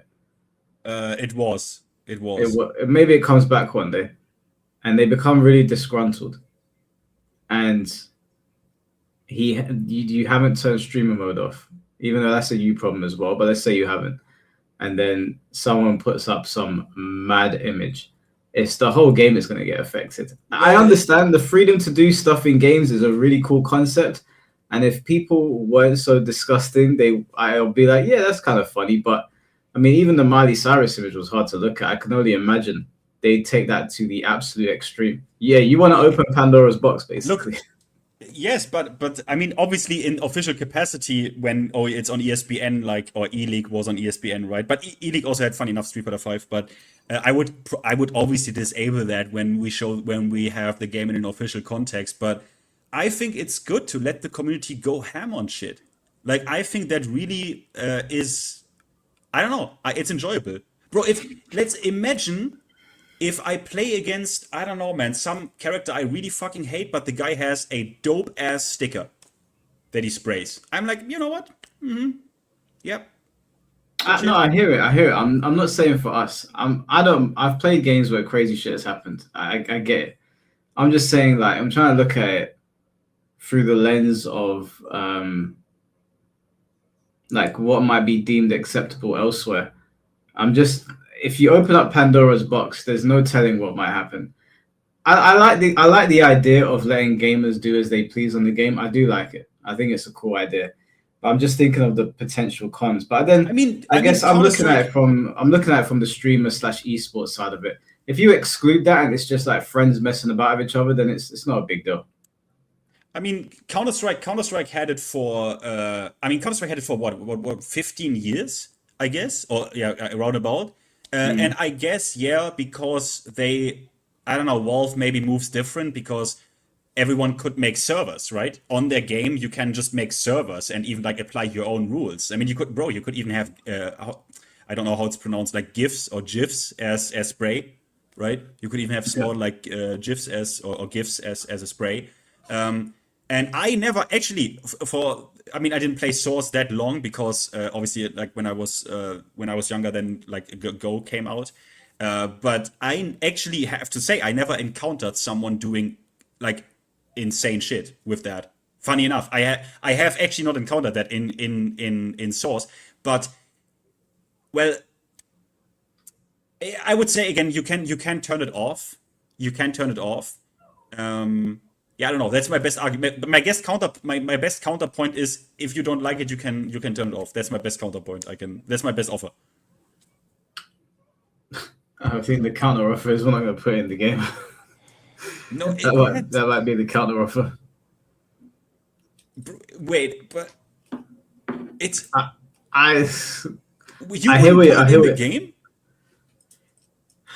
I don't know. Yeah. What do you think? Say, don't put that shit in. Like, don't put it in. Yeah, let's let Discord do that. Let's let Discord do that shit. Like, wait, C4. What do you think? I didn't know you were so lame. I'm on the fence. I'm not completely against your idea. Isn't Yaya from Chicago? I thought they were like mad cool and like, you know. What the fuck does that mean? I don't know, man. I thought like it's a big city and I'm just a German, a country boy, and I thought you're cool over there. Like, no. Don't use where I'm from to try to guilt trip me to change my mind. Okay. The point is, a lot of shit is weird. It's different in Black Ops 2 era where it was like funny. Now it's not even just funny, it's just weird, and people gonna use it to shift propagandas and agendas. That's my problem with it. I mean, it's just about, I don't know, man. It's about I want to have like emotional spikes, but not even like hate or disgust. Just that was cool. That was cool. And I think, when did this naked Chun-Li thing happen? You never seen that? No, that went over my head. Oh, so somebody was streaming a Street Fighter 6 tournament, and they had the naked Chun-Li mod on. Yeah. And when they switched over, it was just naked Chun-Li. Yeah. I mean, the guy, the commentator went, that's an interesting costume. Yeah. Just switched it. I can't even put it on stream, but that's actually mad. That was PAX got blamed for that. They wrote an article saying PAX is it was Pax's mod, but that's not how it works. It was the streamer's mod. Yeah. So, to what Finn said, so one day someone's gonna forget to put on streamer mode, and that mod's gonna go up on their tournament. Obviously, that's a dem problem. It's a skill issue. Should have remembered. It is a skill issue. Yeah, but Pax got the blame first. Like, I think Dextaro did like a fucking thing about it. Like, top Chung Li player shows his naked Chun mod. Wait, it was pretty messed Pax, up. the black guy from London? Our Pax, yeah, UK Pax. Yeah, he got it taken down and stuff. He like Damn, he y'all said like owners. Yeah, it's pretty mad. But yeah, that's the chaos that Finn wants. I mean, as a spectator, that's cool. I'm laughing. For me, it's like the spikes. Like, I don't know, man. I can't describe to you how much I would enjoy ranked if I could have these experiences. Or like, for example, I saw Foxy in the chat, right? Like Foxy's shit where I can't tell you how much I enjoy like pure pleasure when he has voice chat on and talks with some dumb cunt in voice chat in MK. It is so funny, bro. It's so funny. And yeah, they are fucking spamming the N-word in his ear. Yeah. Is that, but am I watching it? Voice chat's different though. I think like having images on screen might be the next level. What happened to ranked integrity? That doesn't seem like something that's making ranked better. Bro, that doesn't make ranked better? What? How does that not make ranked better? Did we not have the whole ranked thing being like, guys, it's all about the skill, all about the player? Why are you all like, oh, it would be weird and it would be that? Yeah, fuck it. Bro, you're not fucking 60 years old. Where's your coolness?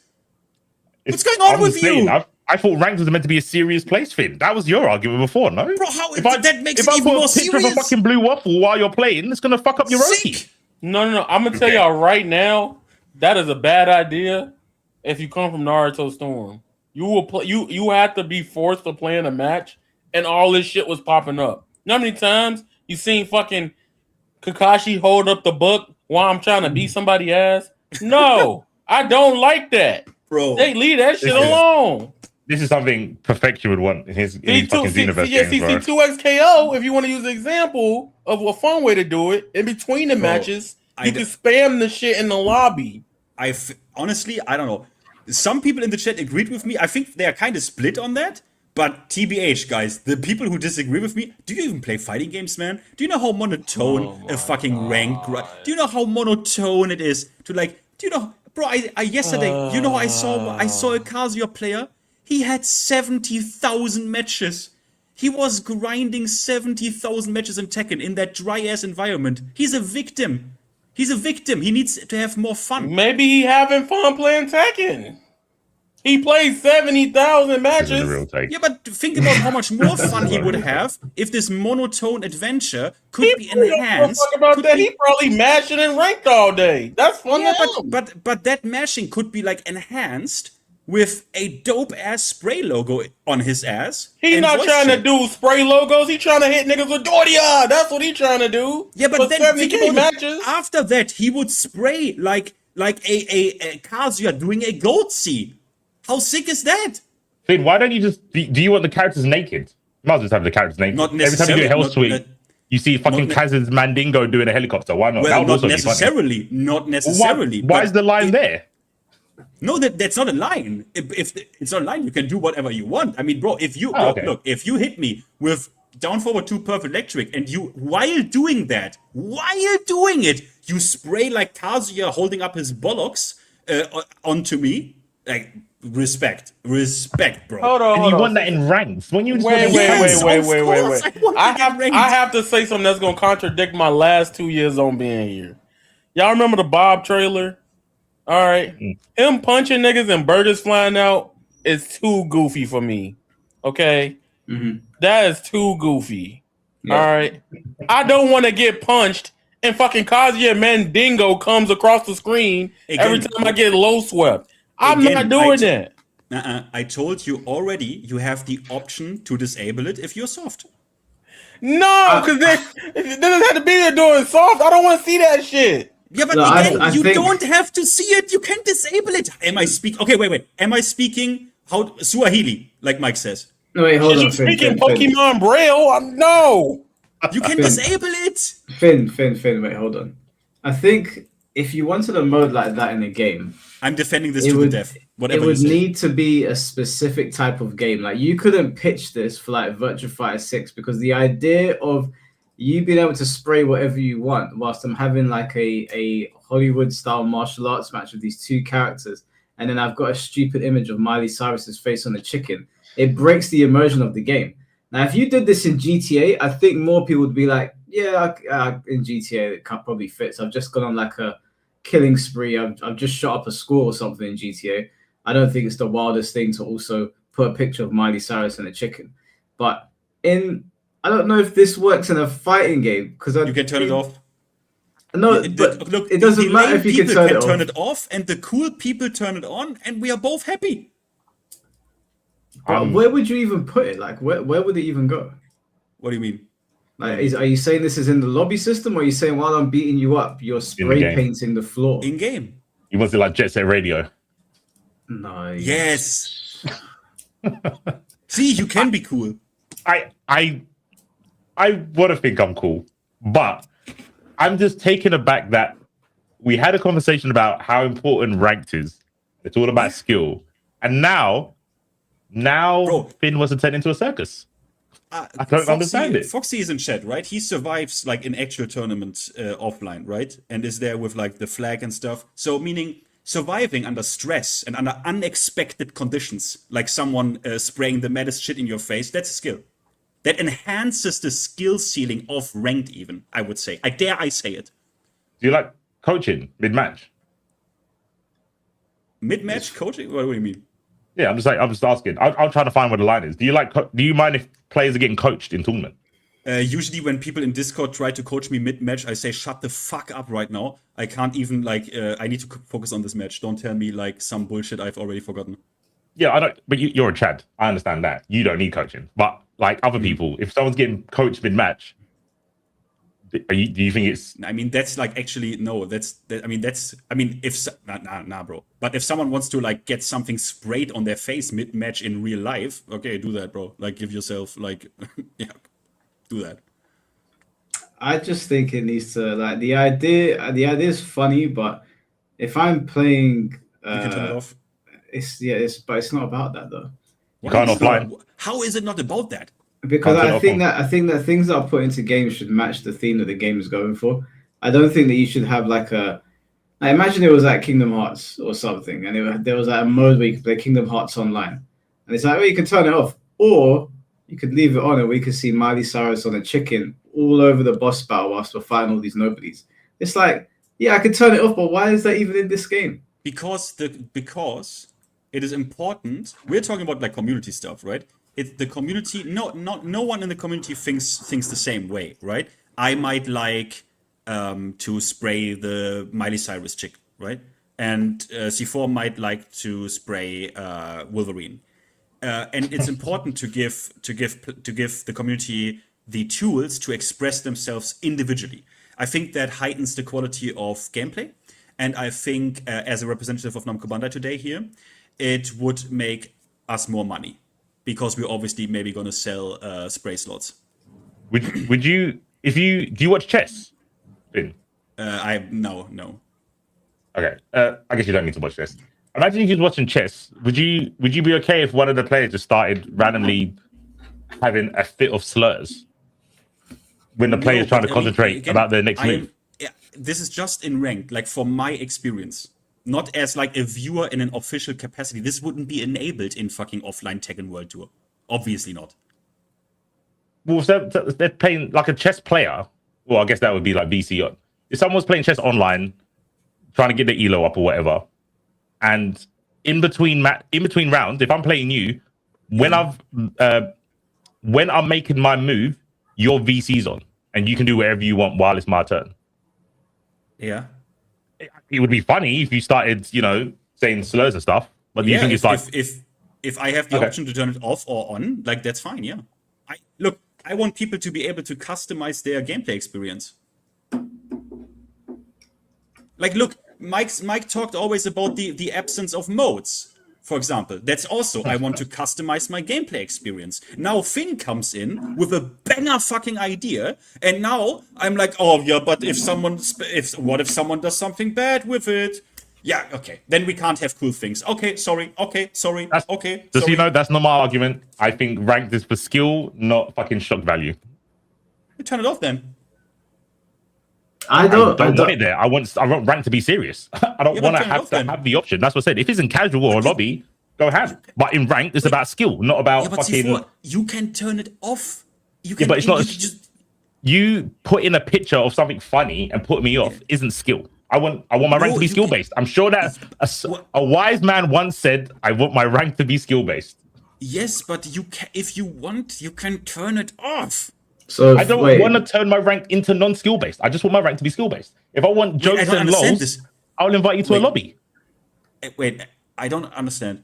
Wait, okay, maybe there's a misunderstanding. C4, no, I know what C4 is saying. He wants the integrity of ranked to remain intact. Just because you can turn it off doesn't mean that you haven't turned the place into a circus. How does that change the integrity of ranked? If I can decide to like turn it off so I don't even see it or hear the chip, the spray sound, what? I don't understand. Because by giving it the option, you've given it the ability to be a clown throw. Yeah, but for yourself, the lobbies be the clown for yourself alone. No, for anyone, because you've given them the option. That's what it's right. Yeah, it's about options, right? But you have the option, okay. But it's just a skin basically. You also have the option to customize your character. So wait a minute. So you would also turn customization off, yeah? If it's distracting, I think customization in Tekken is terrible because it not only changes the visual aspect of footsies, and that happened in Street Fighter 6, Street Fighter 5 with Amika, with the pom-poms. People was like, oh, I can't tell the poke range. So okay, but and in those games, but you wouldn't turn customization off. What you would do is what I did, what some games even do. Some games say display characters, or like in card games, display cards without style. That exists in Magic. Display them vanilla, because and like that's what I mean. It's just. Finn, Mr. Moss asked, "Is he able to spray Kazuya's BBO on screen to distract the opponent?" Bro, not on the screen, but on the wall, on the floor, on the floor, on the wall, on the floor, on someone. I just when things are proposed like this, I'm trying to think what kind of value do they add, and I'm imagining having the ability to spray BBL or Bishimas, and I'm like, it's funny the first time, but like this just feels stupid. No, Mike, you're not. It's funny an infinite amount of times because every player could spray something different. It's infinite fun. And it's free because you just give the community the tools to do it, and there goes the fun. Boom. Amazing.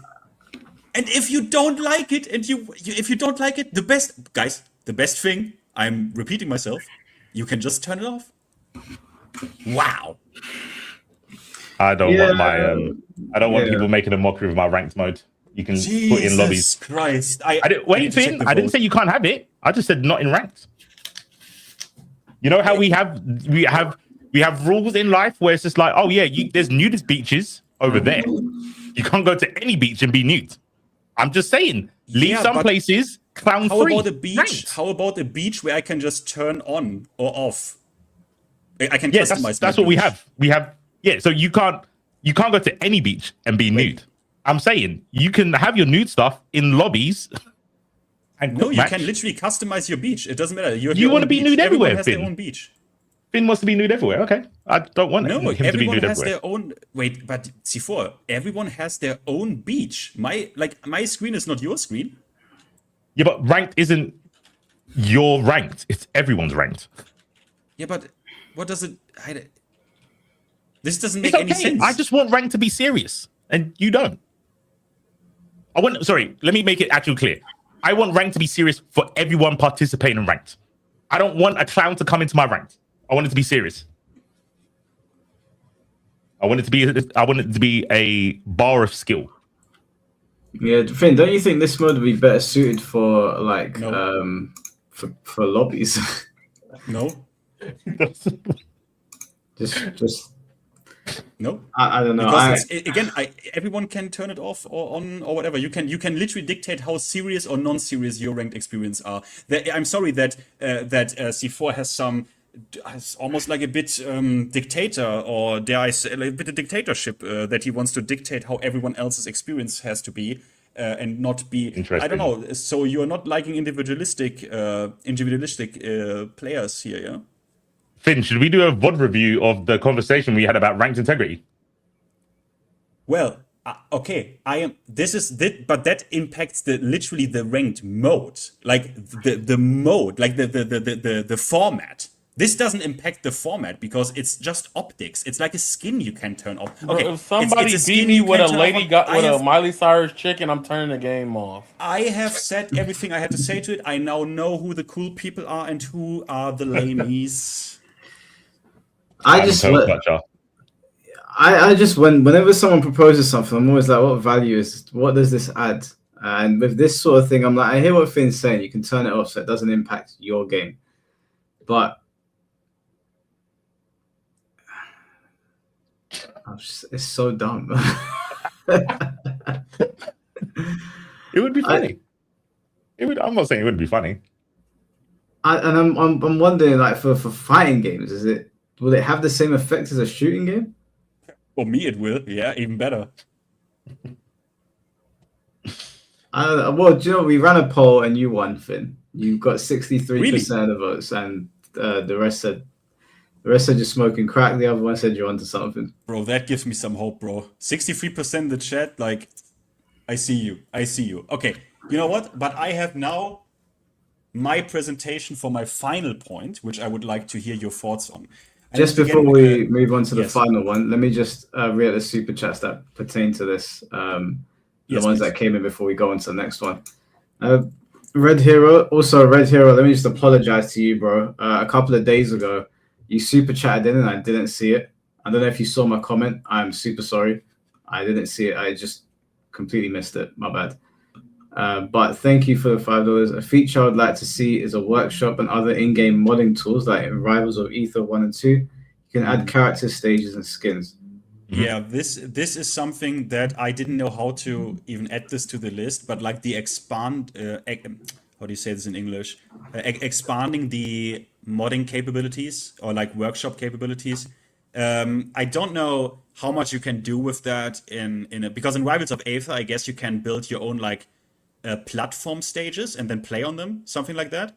And I mean, honestly, in tech, you would have to give the player assets, right? In Tekken 5, Tekken 8, Unreal Engine 5 assets to like build. I mean, wait a minute. I guess it wouldn't be that much of a problem, guys, if you in Tekken 8 could just take all the assets that are in the game already, in the build of the game, and kind of build your own stage that you could, just Frankenstein out of the assets that you know what I mean, guys? I think you could have like a template system in Tekken. Yeah. Just like, this kind of flooring, this kind of wall. This one is breakable, this one isn't breakable. Yeah, exactly. Because I always had the dream of my dream stage is like, imagine a box, like a cardboard box, like one of those brown ones. Yeah. And you start in that box, and there's tape, and you can break the floor, and you plop into another box. And the boxes get bigger, or they get smaller, and when you break the final box, you land in a factory, and there are combots working. You know combots from Tech 2? They are working there, and they are building boxes. It's a big box factory out of boxes. I thought you said something else. Mine didn't go. Wait, I've never heard. Was it combots? He's like Mokujin. He's a Lee made a robot, and it's basically just Mokujin. Okay. Someone in the chat said retract my DOA comments. I don't think I should, or I will, because the reason that I'm saying turn a streamer mode on for DOA is because those things are going to be put into the game whether I like it or not, right? So those people are essentially Finn, right? They want the nipple tassels on the characters. I didn't say that. I didn't say that. No, I'm saying the idea that you would just these costumes in DOA 5 are so outrageous that people we need a streamer mode because some of them are insane. They're almost naked. Like even Emery was saying, one of them she looks naked. So I was like, well, we might need a streamer mode for this. But in my ideal DOA, actually, you know, I'm not gonna say that the Gooner's gonna come for me, but at least the nipple tassels thing would have been. For me, I was like, it just seems tasteless. So that's why I was like, we probably need a streamer mode. But if it was I'm not arguing the other side. That's FinnT's side. FinnT's the one saying put in crazy shit and just give us a thing where you can turn it off. I would rather the crazy shit wasn't really there. Not particularly of DOA. Just I think it breaks the immersion if we just put this kind of mode into other games. Like I'll be honest with you. I hated it in Soul Calibur. I hated it in Soul Calibur. I couldn't stand it. Now in Soul Calibur, you couldn't turn it off. I had to fight Voldos that had penises on their heads, and Voldo had a move where he would like lunge at you, and then it looks like you're getting dicked down, and it was extremely annoying. I hated it. I absolutely fucking hated it because there I am, like I'm fucking using Algo. I'm like, he's meant to be the strongest character in the lore, and I'm getting dicked down by a fucking Voldo. It's awful, bro. I hated it. So if it was up to me, this shit wouldn't be. I wouldn't have it in fighting games. I'm sorry. Sorry if it makes me sound like a prude. Luckily, I'm not a developer, so you guys don't have to worry. Look, but I found it annoying. I hated it. That's what I mean, Mike. But that's what I mean. That's why I want to give you the option. If you ever, if I had a day where I'm like, okay, bro, today I don't know, I want to sweat, right? I want to just focus on the game. I turn it off. That's why I would, in my Soul Calibur, you would have the option to turn it off. No, here's the problem. I'm sorry, this is off track. I've let this fucking spider live. Okay, I've let it live. Because my missus has said to me, don't kill money spiders. Don't kill money spiders, Mike. It's bad luck. You might crash your car, blah, blah, blah. I've let this spider live. Now he's crawling on my fucking Dragon Ball cards. Kill it. Kill it now. Kill it now. When he said this fucking spider, I thought he was talking about someone in chat. I was like, oh shit, he's going off. Kill it. No, I feel bad because he's been here for like a week. And it's a jumping spider as well. This is like jump out. If you see me fall out of my chair, you know why. He's protecting your cards. He's doing a duty.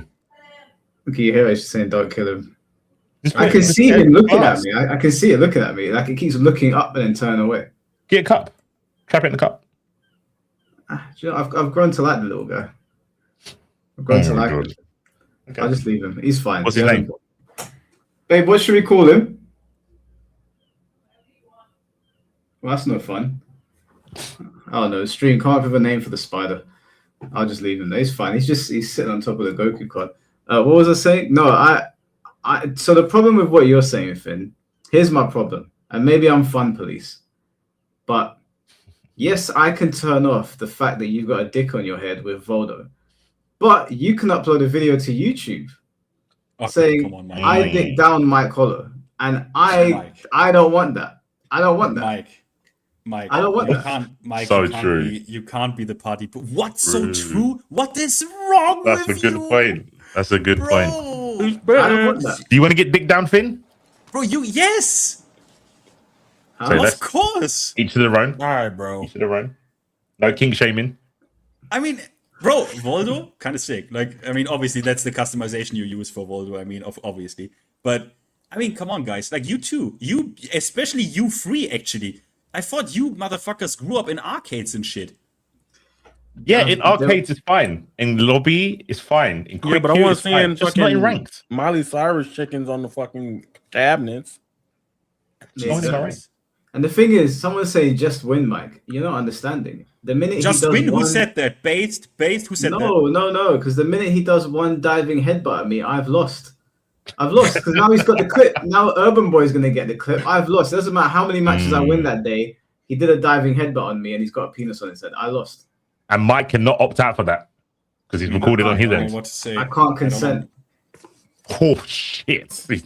He can't not consent to being fucking dicked down by an otherworldly monster that has a fucking whatever on him. Mm-hmm. Okay? I don't know what to say, guys. I don't know what to say. This is the first time where I'm like, I don't know. What did you do with the real Mike Hollow? What did you do with the real C4? What's going on? I don't know what to say, Finn. You like the idea of people uploading clips of you getting dicked down? Well, that sentence is crazy as fuck. In the sense that obviously it heightens community engagement and would produce hype moments for the community. It would also benefit let's say I'm the game producer. It would benefit my game because people are identifying with it even stronger. So Yeah. But aren't you cutting out a lot of the community because you're making the content 18 plus? No, they can. No, why am? Is that 18 plus? If Evoldo were these videos 18? Wait, how realistic did that shit look like? It was pretty Doesn't bad. matter. It's a dick. This is really the same 18? role. That's not 18 plus. Okay. Is it? Wait a minute. Let me check this. It's not. Come on, like. I don't know if you want to C4, that's a ridiculous argument. You're trying to test. What? Hold on. I'll get my camera back on. That's what do you mean? You're trying to test some, like, you're going. What you're doing is you're going to like the furthest wall you can find and like test the consistency of it. And if you can break through it, the whole wall has to go. But it doesn't. We're It doesn't on have to be Infinite like this, Azura. C4. You said anything. You've already said anything. There is no walls. You don't have a limit. That's why I was like, I was surprised when Mike was talking about the tassels, and you was like, "Oh no, I don't want the tassels." I was like, "Hold on a minute. You've already said we can just put anything in the game with the spray can. You haven't got. There is no wall here. You personally can put anything in the game you want. Yes, so there's no limit. There's no wall to smash. The limit. Well, the limit is no. It has to be but plus that's 18. But the beautiful thing about it is you decide the limit. If you want it, if you don't want it, turn it off. Yes, but I don't think you understand. If you can visually have anything in the game, you can't make it under 18. It has to be 18 game off rip. No, it doesn't. No, it doesn't. Counter-Strike is not an 18 game, and they have that. Okay, how old is Counter-Strike? I think it's 16. 16. No, how old? Sorry, how old is the game? How long has it been out? I'll answer this Source, I don't know, bro. Source is maybe older than. No, it's not older than me. It's like 20 years old, I think. Source. I don't know when Source. 2008, I think. We need Dell. I'm gonna go on a limb, and if Finn makes a game and he says, "Oh yeah, you can spray paint anything you want on this wall," and they go, "What? Anything?" And yes, anything from the internet. I'm probably gonna think they're gonna go, that's not suitable for everyone. I'm gonna go out on a limb. Crazy, but good luck still. Yeah, Dell, if you're in chat, we need help. Finn's on one right now. Wait, I mean, why? What's? Hey, Finn, you know what? Look, Finn, at least look, we're against you, but the chat's not against you. Counter-Strike Source carries an official UK age rating of 16. You as well, huh? Okay.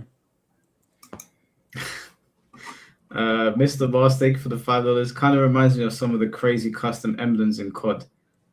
So what could you do in COD? Did you have free reign to do whatever you wanted? People were making Sharing guns out of dildos. You could they didn't. They didn't do that. You could do everything. You basically had basic forms to work with, like a square, like this, and this, and this. And you had like 30 slots, and you put forms in there, and then you create literally a logo, which was very creative, actually. Some of the YouTube videos of like guide for doing this or that, they have mad views.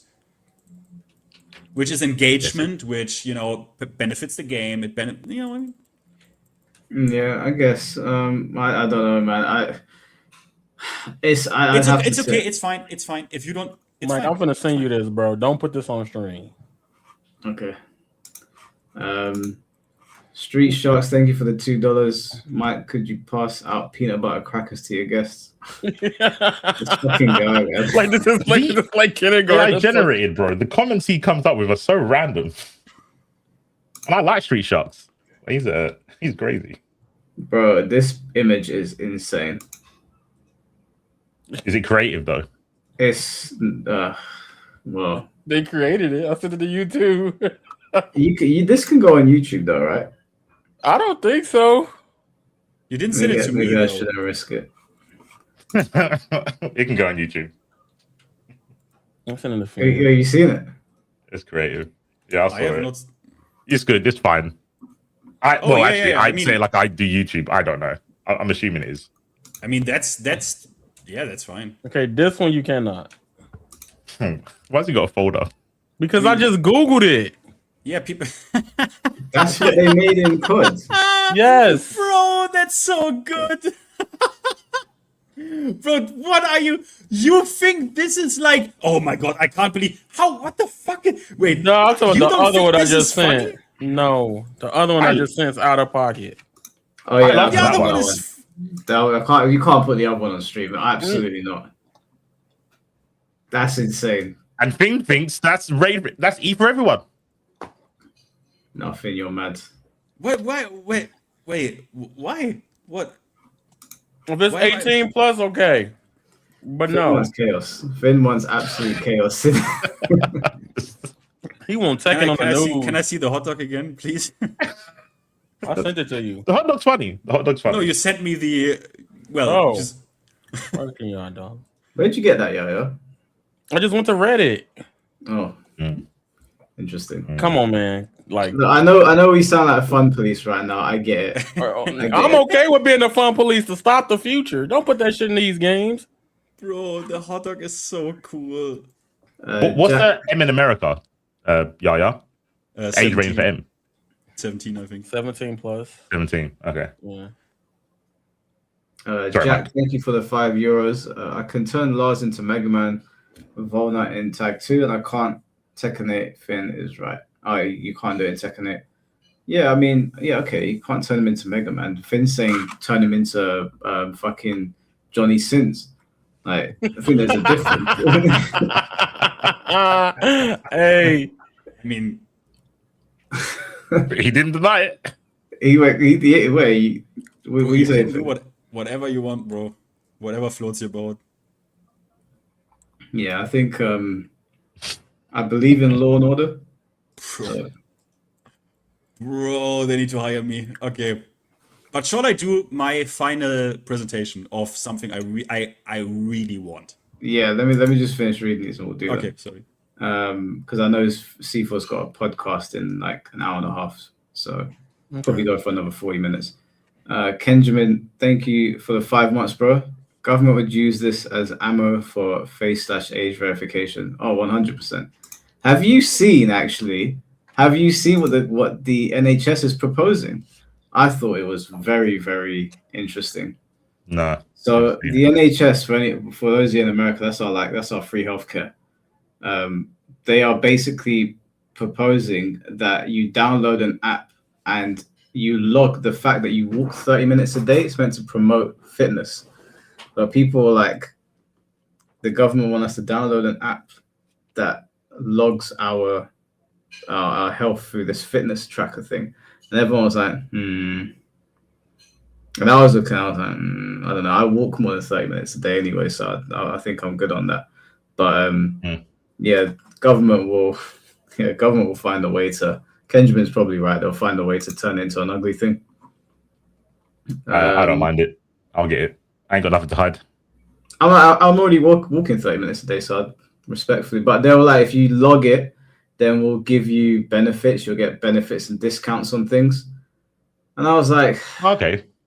I hear it, but are you just being kind, or are you just being kind to us? It's kind of out of your nature. I think I understand that, but I'm like, if they can find out where you are anyway if you got your phone on you.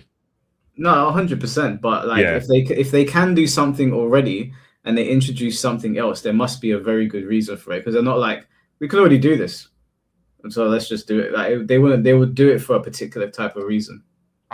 I would hope, this is going to sound worse, but I would hope it's to do stuff like when someone comes in and they're like, oh, I'm super unwell, I don't know what's wrong with me, and they'll be like, oh, have you been getting regular exercise? They go, yes, and they'll be like, bro, you've not stepped out of your house in the last week. Don't lie to me. That's what I want it to be used for Mm-hmm. lying when it comes to like diagnosis and stuff. But it's probably not used for that. Yeah. They're not going to fact check them with it. So yeah. Yeah, I was like, I'm good. I try to get my 10K in a day anyway, so I'll chill on that. Mr. Mars, thank you for the $2. FinnT, it could be a silly game mode. Yeah, that's what we said. No. You're not seeing the vision. It's every game mode can be it or not. Like whatever your heart desires. Whatever your heart wants. Yeah, we got to put chains on Finn. Bobby Jennings, thank you for the $5. I get his point. It's kind of like Street Fighter, that ugly ass Blanca costume. You can opt out of seeing your opponent costumes altogether. Same thing. Mm-hmm. Yep. Yeah. Bobby Jennings, Book of Cool People. Mr. Jamie, thank you for the $2. Finn might be on top of something. Pause. I think you might be right. Damn. Sam, thank you for the $5. Urban Boy is gonna make a legendary track from the stream. Yeah, I'm cooked. I already said like 4 things. Yeah. I saw my face pop up on my YouTube recommended, and I was like, who the fuck AI'd my voice and my face? Like, it had tears in that. And I was like, I looked at the name, I was like, Urban Boy. I was like, and I saw all these comments of these. I don't even know who these people are. It's just fucking following me. Tom, thank you for the $5. And with FinnT, honestly, it's like you are turning on faucet the tap water, and if you don't want the water to keep flowing, then turn off the faucet. Yeah, I guess. I'm not giving him that. I want a shower, fam. Why are you not giving me because we're not gonna have another Chung Li situation. but imagine somebody doing World Warrior, and then they got a fucking Miley Cyrus on a fucking cami costume, and now no, it's not funny. Why not? Because it's Gophia. That is literally the definition of funny. I'm getting old. Nah, you just care about competition. Yeah, it's all right. Like I want to focus. Yeah, but I'm with Yaya and C4ness. You're opening Pandora's box. What if somebody sprays a picture of your daughter on the fucking or on the floor, or your mum? Like, well, it could just turn into. Sorry to interrupt, but whenever we say this, imagine that they're doing it on their side and uploading it to YouTube. Okay, wait. Okay, well, one thing. Let me actually seriously answer this. Usually in communities, what happens if someone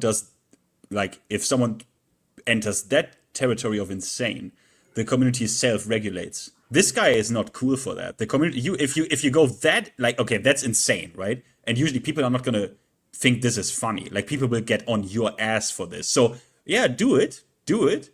But I hope you have a VPN on. Not because of me, but I gotta use a VPN to play my game? This is a mad position. If you want to post pictures of like my daughter or my mom or something, then you probably better have a VPN. I don't need no VPN to hack you. Do the bad thing, just make sure you don't get caught. It's literally what I don't need a VPN to hack you. I'm gonna get it anyway. I'm just saying, bro. You should just not let people do stuff. He won't chaos. He wants. I know it's an extreme niche, alpha mom, but the internet tends to be extreme. I don't know. I'm in the middle on this one because I see more from where C4 is coming. I'm for giving people the freedom to do stuff and be creative, but I'm just like, I think if this was in GTA, it would be sick. But putting it in every single game, I'm like, I don't know if it needs to be GTA, Saints Row. Okay, cool. MK, you can just turn it off. I don't know how often I have to. I'm not gonna repeat it. No, I understand you can turn it off. I'm uninterested in that because that's we understand you can turn it off. But what I'm saying is that when developers make games, or like if you're making a game, you set out for the game to be a particular type of way. Now GTA is meant to be like lawless, right? You can do all sorts of fucked up shit in GTA and in Red Dead. So like you can hang people in Red Dead, you can drag them across the floor when you're riding a horse, you can do all sorts of terrible things. So doing those terrible things in that game and then having other terrible things happening, I'm like, it's Red Dead, isn't it? But if someone's spraying the floor, this motherfucker's about to jump on me. If someone's spraying he's staring at him. I'm just like, bro, I've let you live. Just leave me alone. Go to the other side of the room. He's getting closer to me, and I can see he keeps popping up and looking. But yeah, so if you have that feature in Virtuify, I'm just like, bro, I'm doing a match between Leifei and Pine. I've got a picture of a chicken with Miley Cyrus's head. You would never see it. I know you would never see it, but as the game director, I don't want that in my game. If I'm making a game about Shenmue, about Chinese martial arts or whatever, and then I can also do this dumb thing over here, it's not for this game. Counter-Strike was about, in essence, is about fucking a counter-terrorist unit against fucking terrorists, and they did that shit, so, I don't know. Yeah, I hear it. I get I'm being a prude. I understand that. I'm not blind to the fact that I'm being a prude, but you're not being a prude. You're being sensible. No, you two are prudes. You're being sensible. Don't let him gaslight you. All right, Finn, last one, and then we'll do your next point. Tom, thank you for the $5. And plus, I've lived on BO2. What is that? what's that? Black Ops. Black Ops 2. Black Ops 2. Yeah. Back in 2012, I seen this all the time in ranked, and that was the last thing people worried about. I'm not worried about it. I'm just thinking about like, I don't know. I guess I don't like the idea of it, but you can probably you might be able to convince me otherwise. I'm not completely against it, but I don't like the cons. Like I said, when I was playing Soul Calibur, I didn't like it. I didn't like the fact that people could do that. I didn't like the fact that I was playing and I had to deal with Voldos with dicks on their heads. I just really hated it. But I know nerfing that means that I take away other people's freedom to be creative. And I could put a mode in there where I don't see it, but they can also make YouTube videos of me and other people. And I'm also like, I don't want you to be able to do that. Like that. But then, do I really care? How much do I care? I don't know. I'd have to sit and think about it. Maybe I cared 20%. I'm not sure. Maybe you can convince me, Finn. I'm not sure. But yeah, do you want to do your next point? Yeah. Okay. So this is something that I really believe in, and certain people might be. He's on my fucking card, bro. I've told you. Can you see him there? He looks tiny. Okay. Just go over there, mate. Kill him. I'm not gonna kill him. Kill him silently and then lie to your girlfriend that he vanished, jumped out the window. She's watching the stream. Ooh. Well, this is AI. Yikes. Yeah, go on. Do your next point, Finn. All right. So this is my first image I need for this because it's obviously also from the most base game, Counter-Strike. So this is something I really believe in, and if this was my game, I would do this. So this is the Counter-Strike Pick'em Challenge. I assume you don't know what this is, right? No, okay. I don't know what this is. I will explain what this is. Whenever they had major tournaments, like for example in fighting games, you could do this with two. You could do this with EWC, and you could do this with the Tekken World Tour Finals. Because you have enough time to know what players are there, right? Besides like something like the LCQ spot. Now what would happen is that this is a Pick'em challenge where in-game you get these stickers for your teams, right? And for the group phase and the tournament, you're gonna place bets on what team advances, who beats who, right? And based on that, you get goodies. Mm-hmm. Meaning, the farther you go, the better your track record is at the end of that tournament. You get goodies. You unlock things. You get a skin. You get whatever. So, for example, this works with... let me do the second thing here. So you would create these things, which are player stickers. That's the second image. So how this would work is you are creating stickers for the players. So on the left side, you see the stickers for the team. This is the Counter-Strike stuff. So this is Katowice, it's like, oh, that's 2015 or something. So you would buy these stickers, or you would get them in like capsules, like small, like they cost like 50 cents or something. So that's an important part. I know people are like, oh, money, microtransactions, ask any developers. Shit like this takes money, you need to finance this somehow. And this shit was really not that expensive. So you get these stickers for your team, and in this case, we would turn the team stickers into player stickers. So that's a knee sticker, right? Mm-hmm. So what would also happen is, and this was explicitly stated and was done by Valve, half or over half of the entire money generated by those stickers, they go to the player directly. Like they literally go to the players. So if you buy a knee sticker, 50% or more of that money generated literally goes to knee. So it would, because Tom Brady, I think, was it yesterday or something? He said something like, we need to make the players and the like our pro players, they need to be the superstars, like in football. Like we need to, what did he say? Like highlight the players or something? Sell the players. He said like sell the players, right? Yeah. And until now, the players are not getting really sold. So you would buy stickers from your players for like minuscule fucking money. And then you would play the Pick'em challenge with them. And if you advance or like whatever, you have a good track record, you unlock in-game goodies. Or even, for example, with the sticker by itself, you could unlock something like, so for example, here is the third image. You could unlock something like this as part of this. For example, these are shirts, and you would have like a Joe Budden theme. Like let's say Joe Budden qualifies for the Tekken World Tour. You could have the famous Joe Budden moment where he's middle fingering the fucking camera, or a knee shirt or something like this, right? So I think this is a really, really cool idea. Counter-Strike did this since 2012 or something. They do pick'em challenges like since 2012 or something. And this really helps out the players. And you could put these stickers also on your weapon. Like you could put these stickers on your weapon. It would be like a Kenny S sticker, like for the player Kenny S. And I think this, I don't know why they're not doing it. To be fair, granted, this can only be done with with certain qualifiers. So you need to know, because this obviously needs time, right? You need to get the signal. For example, I found this packaging, the knee shirt you are seeing right there, right? That's actually a real artwork. That is an artwork that Nee did for his lever, the Rocks lever. And he even had his signature on that. You see this, like the Nee signature, right? He even signed this. So you would obviously need to get the signatures. Back in Counter-Strike, people even wrote, like drew like small doodles or something, like on their name.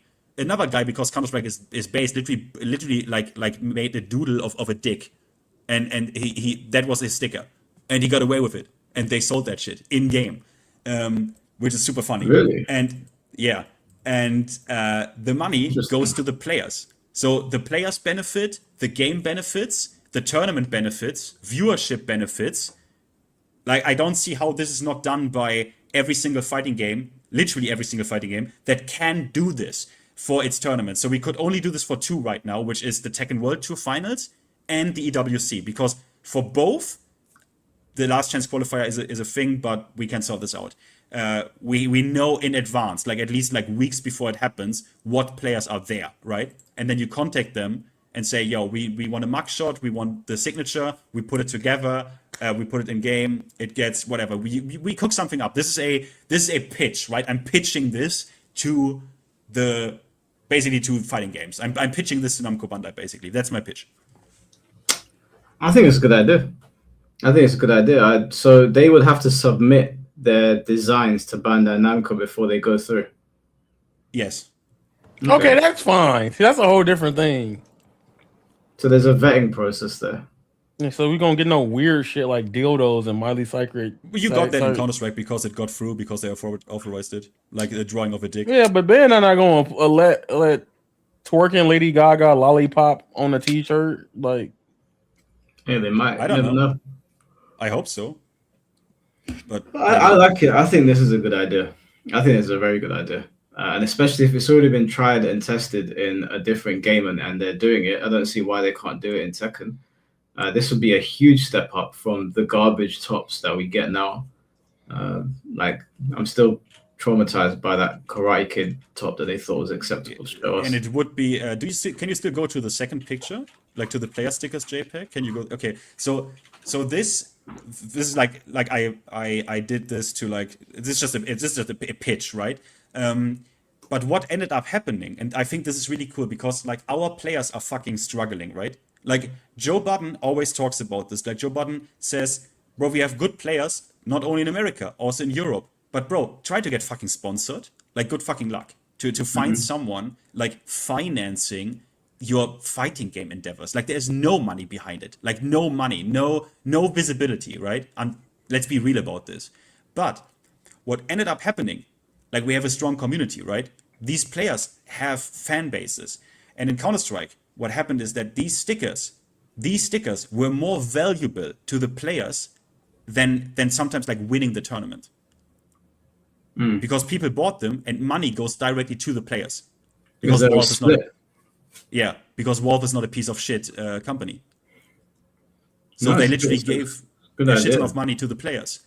And this would, like, imagine if someone like Joe Budden, or you remember when we had these wildcard qualifications for the Tekken World Tour from players from the Ivory Coast, players from the Ivory Coast that we had in the Tekken World Tour finals. Imagine how much it would help them if you could buy a sticker for them and money would directly go to them. And you would have an incentive to buy these stickers anyways, because you want to play the Pick'em challenge. Obviously, Namco Bandai has to be not that lazy that they build some goodies, they cook some goodies up, right? For the Pick'em challenge in general, right? The further I like, the better my track record is, the more I get. And then obviously after that, after like a couple of months or something, or when the next major is, you can, the things you have missed from the last pick'em challenge because you didn't pick that good, you can maybe buy for a small amount, like $1 or something, or $2 or whatever. So then you don't have FOMO as well, right? No, I think it's a very good idea. I don't see any negatives to this. Can't poke any holes in this. Are there any negatives to it at all when they do it in like Counter-Strike or any other things? The only thing you could say is but you couldn't do this in fighting games. In Counter-Strike, you can trade these things, right? These stickers. And some of the very old ones, specifically 2013 or 14, some of these stickers are worth like $200,000. Or like some crazy speculative sum that never gets traded for them in real life. But we don't have that. Like, the whole skin trading stuff, right? And sticker trading stuff they have in Counter-Strike. But we don't have that in fighting games. So that would also not be a problem. Like, you wouldn't feed into like the gambling addiction of kids here, like, really.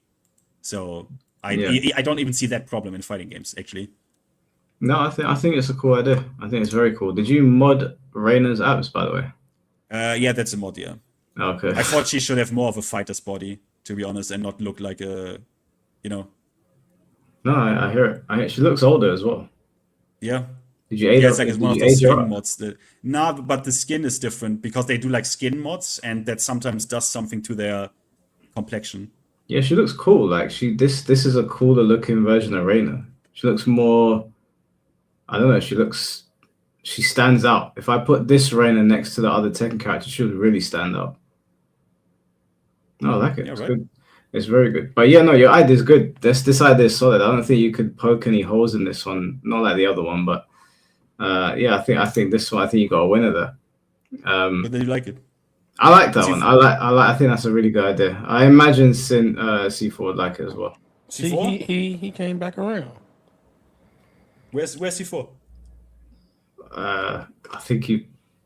I think he's gone toilet or something. Are you telling me he didn't hear my pitch? C4? He's probably listening, but he's probably got it muted. He usually listens to the stream when he goes to do something. He'll come back. He said, "Okay." I said, "I like it." Chat, guys? What do you think of the pitch now that you have like heard? Like, the Counter-Strike people know what I talk about. Every Counter-Strike player you guys, if they're Counter-Strike players, you all love the pick'em challenges, right? I think people would like it. What I want to know, Finn, is the idea I pitched of there being leaders of different dojos and villages and whatever. If, say, I beat you, would you be a good soldier and serve under somebody else, or would you be like, I ain't fucking doing that? If I had sprays, I would be the best soldier. Let's say you didn't have sprays and you lost fair and square in a 1st to 10, and I said, right, you're under my wing now. I mean, I would. You can get out of it, but you have to win. I think in order to escape a dojo, you got to win 10 matches in a row in ranked. That gives you the opportunity to be like, I want to opt out now. I think that's fair. Horrible idea, but I wouldn't mind if it was entirely my choice to buy and collect these stickers. Horrible idea, bro. It's true that it's tried and tested in Counter-Strike for almost 15 years now, this model. It's tried and tested. If Valve can do it, if Valve can do this shit in 2013, excuse me, and it benefited all the players immensely. So if you think this idea is bad, you don't know what you're talking about. I'm just going to be straight up with you. This benefits especially, bro, and Counter-Strike players, these guys later on, 2015, 2016, some of these guys made $20,000, $30,000 a month. That was the esports bubble. They made so much money anyways, but for us, our players don't make shit. So for the financial support for the players alone, if you think that's a bad idea, I don't know, man. Yeah, I don't understand why it would be. Why would you not want the players to make money? I don't understand. What would be the problem? Is there a con to that? Someone said that in chat. I just got back. Yeah, Flames Gamer said it's a different. It's a bad idea. Yeah, but sometimes people just say bad idea. They don't say why. There's a bad idea. Yeah, I don't understand why this is a bad idea. I'm curious. I'd like to know. I'm open to hearing why, but I just can't see why it's a bad idea. You're not forcing anyone to do anything, right? What does Counter-Strike have to do with fighting games? Because it's a model that worked in a different game that does tournaments in the same structure as like fighting tournaments, players competing. Forcing it on a group of people. Finn, when you were saying your idea, I was like, the FTC's slightly done it, but poorly with stages. So, like a combo breaker, there's certain. I think they had in one of the MK games, but they had the combo breaker logo in the background. They had it on the stage, so the mod stages for the tournament. Oh yeah, Street Fighter as well, right? With the Evo themed. Yeah, exactly. That should be the case as well. Nothing is forced on you, Flames Gamer. You don't need to buy these stickers or do anything with it. Nothing is forced on anyone. I don't know if you. Yeah, I never said you are obligated to partake in that. I don't know, like. How is it forcing it on a group of people? Isn't Yaya would know? Sorry, I was gonna say Yaya would know about 2xKO, where they do the what's the pack they do that has the money go towards prize pots? Oh, it's the crowdfunding skins, the Foxfire skins. Yeah, that's the one. Yeah. Skins. Yeah, so all the money, if you buy those skins, you buy them and it went to the Evo prize pool or other tournaments in the circuit. I like this. Street Fighter 5 did this for a time as well, right? There was some form of like bundle or actually pass even. There was skins too, right? Stages. Yeah. Mm-hmm. Bro, the sickest thing they did is the winner of CBT designing a costume for their character. That was fucking genius. That was mega sick. And we need like I think in Street Fighter they talked to or Brian F and co. They kind of still want to do it, but they have a problem now because the divisions are like kind of split. Now the esports division does something else because the actual Street Fighter team wants to have that as well. Again, they want to continue this what they had in Street Fighter 5, but they can't for some reason. But I think anything that benefits the players or artists or the community, like we need way more of that because it would also make more people like want to compete. Like imagine if you qualify for the Tekken World Tour and you can have a chance to be like immortalized in the game, bro. Even if it's just like with something like this with a sticker, guy, like that would motivate so many people. Yeah, I don't like the argument of they didn't buy the game for this. There's loads of fighting game players that buy fighting games and they're like, I don't care about 70% of what this game offers. I just want team mode and ranked. But just because they don't care about stuff, it doesn't mean other people shouldn't be able to benefit. If you didn't want to see a player's face, I mean, you don't necessarily have to put the player's face there if you don't want to, but they can still benefit from having their emblem there. It's in a shop. It's tucked away. It's not in front of anyone. And yeah, I mean, Ronaldo has been accused of very serious things. So obviously don't put someone in the game that's having serious allegations levied against them like that. That might cause problems. But the sentiment, the idea is fine. We buy games all the time that have things in it. I bought Tekken 7. They put Lucky Chloe in the game. Do you think I liked it? I was fuming. Wasn't Finn talking about players though, not characters? Yeah, it's talking about players, but I'm saying that like, there's always going to be things in a fighting game that people don't like. Like there are things in fighting games where I bought the fighting game for this particular reason. It has 7 other things in it.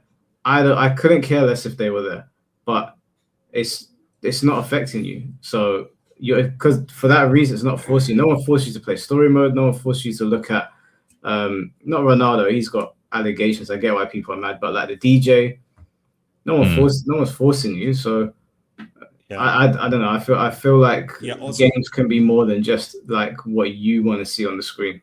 Also, we need to be real about this. Someone said makes it feel corporate. I'm not saying you're Marvi, you word. I'm not saying you're wrong. Yeah, it is kind of corporate. Yeah, but the thing is, like, we never getting any advancement when it concerns like players or how popular our genre becomes as a whole without also satisfying certain sides of the corporate establishment. You are never going to pitch anything to anyone at Namco Bandai in any serious capacity if you can't answer the question, how does that make us money? You need to answer this question. Otherwise, you're not getting shit. And here you can say, well, look, yeah, you would get a piece of it, but the other piece goes to the players. So you can answer the question of, okay, they are indirectly buying shit, it benefits the players, yada yada, stuff like this. So you can satisfy everything here. This is no shit. Like, yeah, it feels corporate, but guess what, man?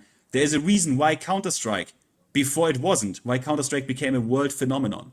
And I would like to see fighting games grow. I would like to have better products. I would like to have players who can, more players, not only like one out of 10,000 who could live competing and provide like super sick entertainment for me. I would like that. Here, what if they gave Rufamonga as a sticker on these clothes and fighters or whatever? We know he's not a good person, but to the FGC he is. Well, the thing is that Rufamonga... Huh? Yeah, sorry, no, 80% is not true, Igrasa. That is not true. Not in Counter-Strike case. There's I'm sure there's people like that in Counter-Strike as well. I'm sure there's people that are being rewarded. They probably put Leffen in the game. We know how people feel about Leffen, right? A lot of people shit on him. I understand where you're coming from, but what Finn's point is that fighting games are like bottom of the barrel in terms of what their players get. Like, there's not a lot of money in it, and all of these other games are thriving. So if it's worked for them, the idea can work for fighting games. There's no reason other than the fact that fighting game players, I don't know. Like, I'm not saying this about you, Flames, but the only argument I could use is that we're super sensitive to everything. Everything has to be a fight. Because why would it work Counter-Strike and not work for us?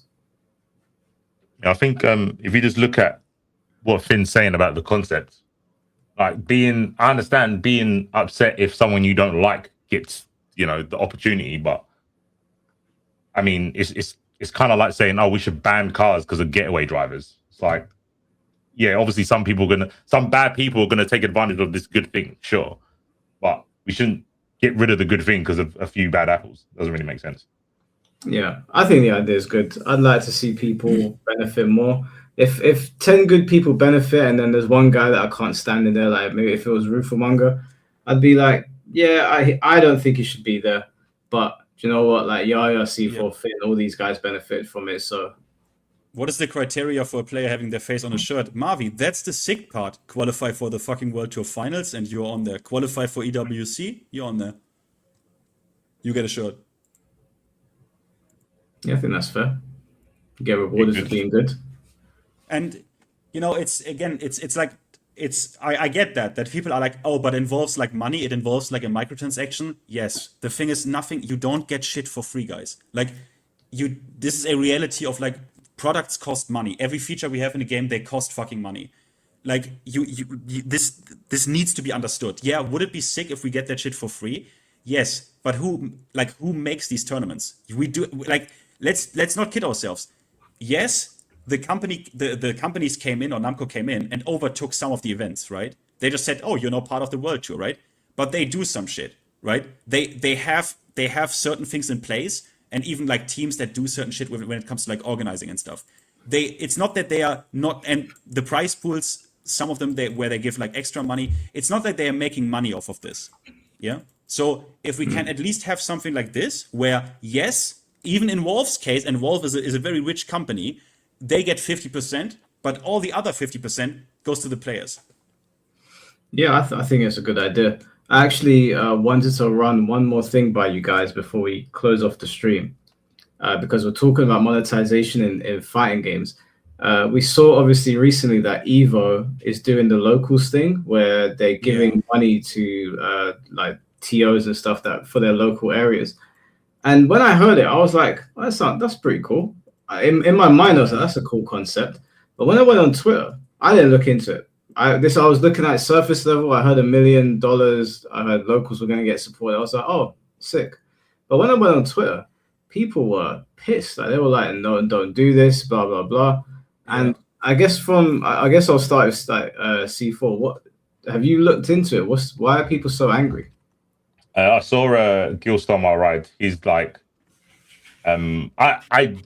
I guess I knew him because he's not in the FGC anymore. He's super consistent, so I kind of respect it. He is the guy that's like, I'm done with fighting games because of the whole Saudi thing.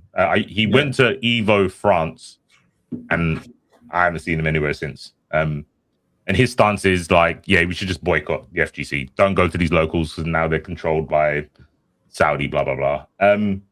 I think my take's pretty lukewarm. I saw some people saying it's like, you can do good stuff with bad money. Pretty simple. Yes.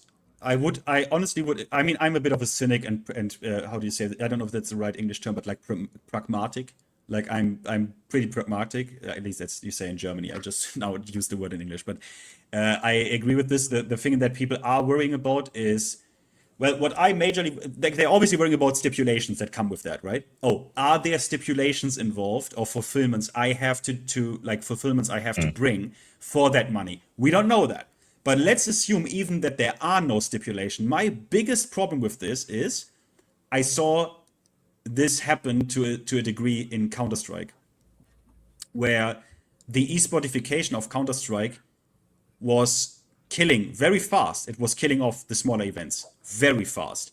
And everything became just 200,000 prize pool. And then the players were also only interested in these events.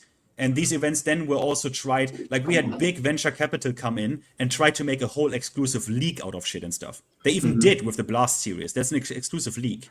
So suddenly players are signed to that. They can't even go to other tournaments. So obviously that's an extreme example in Counter-Strike. But then what happens if venture capital suddenly says we are out? Because the Saudis, per my knowledge, when it came to golf, these motherfuckers created a whole entire league.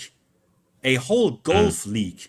And they just, when they didn't, because for them it's not about money. For them it's not about making money. For them it's like this whole agenda, 2030 Saudi Arabia kind of thing, right? We are becoming more attractive to tourism. We want to also like clean up our image in the world. It is sports washing, right? But as soon as they are fed up with something, and even if some fucking oil prince just doesn't like it anymore, they're like, gone. This league was terminated like that.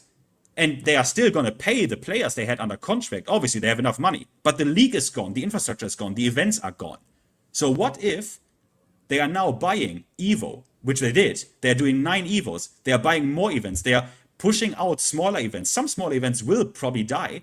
And then at the end, like 4 years down the line, when this whole thing is over, their plan, their phase for the FGC, they fuck off. Who takes that over? Who is going to be there to like to catch this? No one. On top of that, I don't know if you saw it, Finn. Did you see what they're doing with Tekken TWT? Yeah, I saw it. I wanted to bring it up in.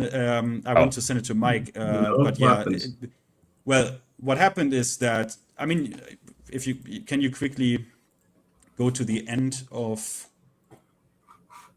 this video. I sent it to you on Discord. The link. The only reason I brought it up is because it kind of goes in line with what. Yeah, I saw it in a recent Sajam video. Sajam said no one talks about this in the Tekken scene, and that is true. I don't know why no one talks about this, because this is already going into the direction here. I didn't even see it. Go to the end. Go to the last 50 minutes. Yeah, there. Go there. Doesn't matter. Go there. Okay. Just let it play.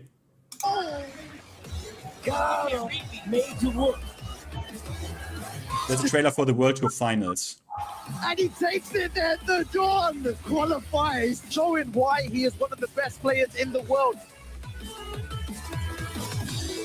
It looks like we might have a brand new champion. So, yeah, so for the people who where this now flew over their heads. Usually the Tekken World Tour Finals are by Bandai Namco hosted thing. For example, when Mike was there, I think it was in the cinema in Amsterdam, right? Mm-hmm. Yeah. So when Mike was there, it was in a cinema in Amsterdam. Just Namco Bandai hosted, yada yada yada. Now, the Tekken World Tour Finals are EVO. They are just at the same event, same dates, like same thing as EVO Singapore. This is already becoming, now our Tekken World Tour Finals are becoming part of EVO. And with that, if you have political qualms about it, also part of the Saudi takeover, so to speak. Mm-hmm. So obviously, in the case of the Tekken World Tour Finals, if Saudi would in 5 years just drop everything, or in 4 years, like pull all the money out, like we are done with fighting games, Bandai Namco would still be there to then obviously host the Tekken World Tour Finals again, right? So obviously right now it has a very weird taste, but Bandai Namco would still be there. But for all the other events, like let's say versus fighting, let's say they get versus fighting. Who knows? Like if I can present a certain sum to the guys and girls at versus fighting, they would take that deal. I can't even blame them. I would do it. But what happens 4 years down the line when the Saudis pull off and they pull out, are people really gonna invest like buy this back? Get like what? Like hire all the staff that maybe then is not there anymore? Like to get new stuff? Who's gonna do it? Like who's gonna do it? I really worry I just about ask a this. question because everyone keeps on saying, and I'm not saying you're wrong. I'm just asking a question here. Have the Saudis pulled out of something that they've invested a lot of time and money into before? Yes, the golf they made and created a whole golf league and bought high-ranking players, and they just terminated their golf league. Oh, really? Like a few months ago, yeah. Well, and what happened? What was the ramifications of that? Well, I mean, they don't care. I mean, they end the funding of the league, and they still play the players. They still play the players who were under contract, but the players are now, they don't have a league anymore. So these players now need to go back to, what is it, PGA? PGA still exists, right? Think so, probably. I hope so. I don't actually know.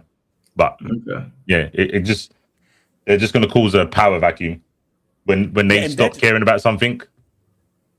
And they put $5 billion into that league. Yeah, that's like that they fighting games for them is for them. Fighting games is peanuts. That's peanut. I mean, they bought entire football clubs almost, or like teams. Like for them, this fighting game stuff is so peanut shit that they wouldn't even care in the slightest if they just immediately after having bought everything just stop funding. Because they don't care anymore because the mission is done. SNK, that's a guy, by the way. A lot of people think it's Saudi. It's a guy that likes SNK. This is hobby money to him. This is literally like going down to Hobbycraft or buying some Lego to him. He just bought SNK and said, "Oh, I like Fatal Fury. Make a new one." Yeah, it's one guy. It's not it's probably not even the fund. Like it's actually just the prince. One guy. Princes, I guess. That's crazy. That's crazy, bro. It was like, I like this game. I own it. Make a new one. Imagine that. We go, "Oh, bro, this game costs too much. It's $80. This guy said, "I like that game so much. I'm going to buy the people that made it and make them make another one." So I want to make this really clear. For me personally, I don't care about the fucking... Sorry? No, I was just going to say they're also doing that in boxing. I think his name's Turkey Al-Sheikh. He like there's Zuffa Boxing now, which Dana White owns, and Eddie Hearn owns Matchroom Boxing, and he's basically trying to make everyone like kiss and make up, and Eddie Hearn and Dana White want to go to war, and I'm just like, I'm watching stuff, and I'm like, it feels like they're gonna disrespect the Saudi prince, and something's gonna go sideways because Dana White said something. I was like, ugh, because basically, I think if Turkey says anything now, he can basically get it done. But Dana White was like, he's not the boss. I'm the boss. I'm calling the shots, and I was like, oh brother, this is gonna end so badly. And I was watching Eddie Hearn on Ariel Hawani, and he was like, yeah, he's not the boss, blah blah. And I was like, this is gonna end horribly. So I could see it happening in boxing as well, but obviously there's way more money in boxing. Yeah, I mean, obviously there are two things, right? There are people who care deeply about the politics and about, for example, the LGBTQ stuff, right? To me, I have to say a lot of that shit is how do you say this? Hypocritical, peak hypocrisy. Like peak hypocrisy. Like, for example, I mean, no shade but shade, right? If the logic suddenly gets twisted, so usually people say, oh, you can't support this. If something is like racist or discriminatory in nature, oh, you can't support this. This shouldn't be visible. You can't even give this shit a platform, right? But suddenly, if the money is good, the logic just gets twisted. And suddenly someone like Sonic Fox says, no, I go to this event now specifically to make myself visible. That's the best fight I can fight. To make myself visible on the stage, in front of my enemies. I mean, obviously, I'm going to take the bag as well outside this venue, but this to me is like obviously peak hypocrisy. If the money is right, people don't care about their fucking principles or some LGBTQ bullshit. If they can make some money with it, the principle just gets twisted, and suddenly someone who would boycott other events for, I don't know, having like racists in them or something is fine with going there because the money is good. And suddenly the logic is I can spread visibility like this. There are people, though, who deeply care about this. I don't deny this. I don't know how many there are, but there are people who say, well, I believe so much in this that I'm not going to visit any events that have any affiliation to this. These people do exist. But for me personally, I worry about the entire like fighting game ecosystem here. Because if they take this over and they buy out these events and they suffocate a lot of the smaller events, who is there if they go like if they draw the funds in 4 years down the line? Who is there to pick this up? For Tokon. Fuck all the other games. Yeah, we'll be there, but Was there I don't know. It's going to be interesting if they do leave a power vacuum. There, I don't know how it's going to work. I mean, how much would it really change for like the FGC will basically just regress in terms of like monetization, and we just go back to where we were before. Yep, it's like Age of Empires. We just hit restart, and we'll start off as fucking cavemen again. I mean, we've been there. Yeah, but I mean, they are pumped. For example, Evo even like 10 years ago, right? When they still did like, what was it, Caesar? I don't know where they did it in the convention where they still had the Mandalay Bay. So that was even pre-arena, right? Like pre-arena. Before that, I think it's Caesar's Palace or something. Yeah, Caesar's Palace, right? It was right. Like pre-arena. I think so, yeah. At that time, Evo has. For me personally, I like the vibe. For me, this could have been Evo forever. I love the vibe. I loved it. But what happens is with commerce and people coming in, remember, Sony comes in first. Saudi comes in. Shit gets pumped up. Like all shit gets pumped up. Suddenly we have way more ads. Everything is bigger. Now everything is a convention. We have an arena. We have this. We have that. Shit gets way more expensive and it gets ballooned. It gets so much ballooned. Now an Evo ticket is, what is it, like $200 or something, or $300 a fucking pass for this, or whatever it was. It's mad. It's super expensive, which means that if they are out and these are the only people who want to do it and who can afford this, like Saudis or someone like Sony, if after they have pumped this up, after they have pumped this balloon up, and they let it, like they are no longer there to hold it, no one else can hold it because the money is it's too expensive. So exactly like you said, you would then downscale again and hopefully return to what was it? Where was Grassroots? Grassroots Caesar's Palace. Yeah, that is probably what will happen. Yeah, I'll say if you ask any, I don't want to say everyone, but if you ask most people that have been to Evo or Combo Breaker or just goes to offlines for the past like 3 years, people are saying if you want to go for fighting games, you go Combo Breaker. You go Combo Breaker. Yeah. Everyone says this. So if Evo does, if Saudi pulls out and Evo goes bankrupt or whatever, I'm like, Evo, Saudi haven't got a touch on Combo Breaker. Like Rick has said, like, he's not doing any EWC qualifiers. I don't know if he did do one last year though, but I remember when it first happened, he said he's not doing it. Is he against the Saudis? Well, really? I don't know if he's against. I don't know his like political position, but the first year where they had EWC qualifiers, Combo Breaker didn't have one because he said he didn't want to be like a stepping stone to that thing. I don't know if it's more that he doesn't want Combo Breaker to be a ladder to something else, or it was against Saudis. Everyone kind of thought it was against. He didn't want to do the Saudi thing. Yeah. I mean, it's also just tactically smart, Evo, right?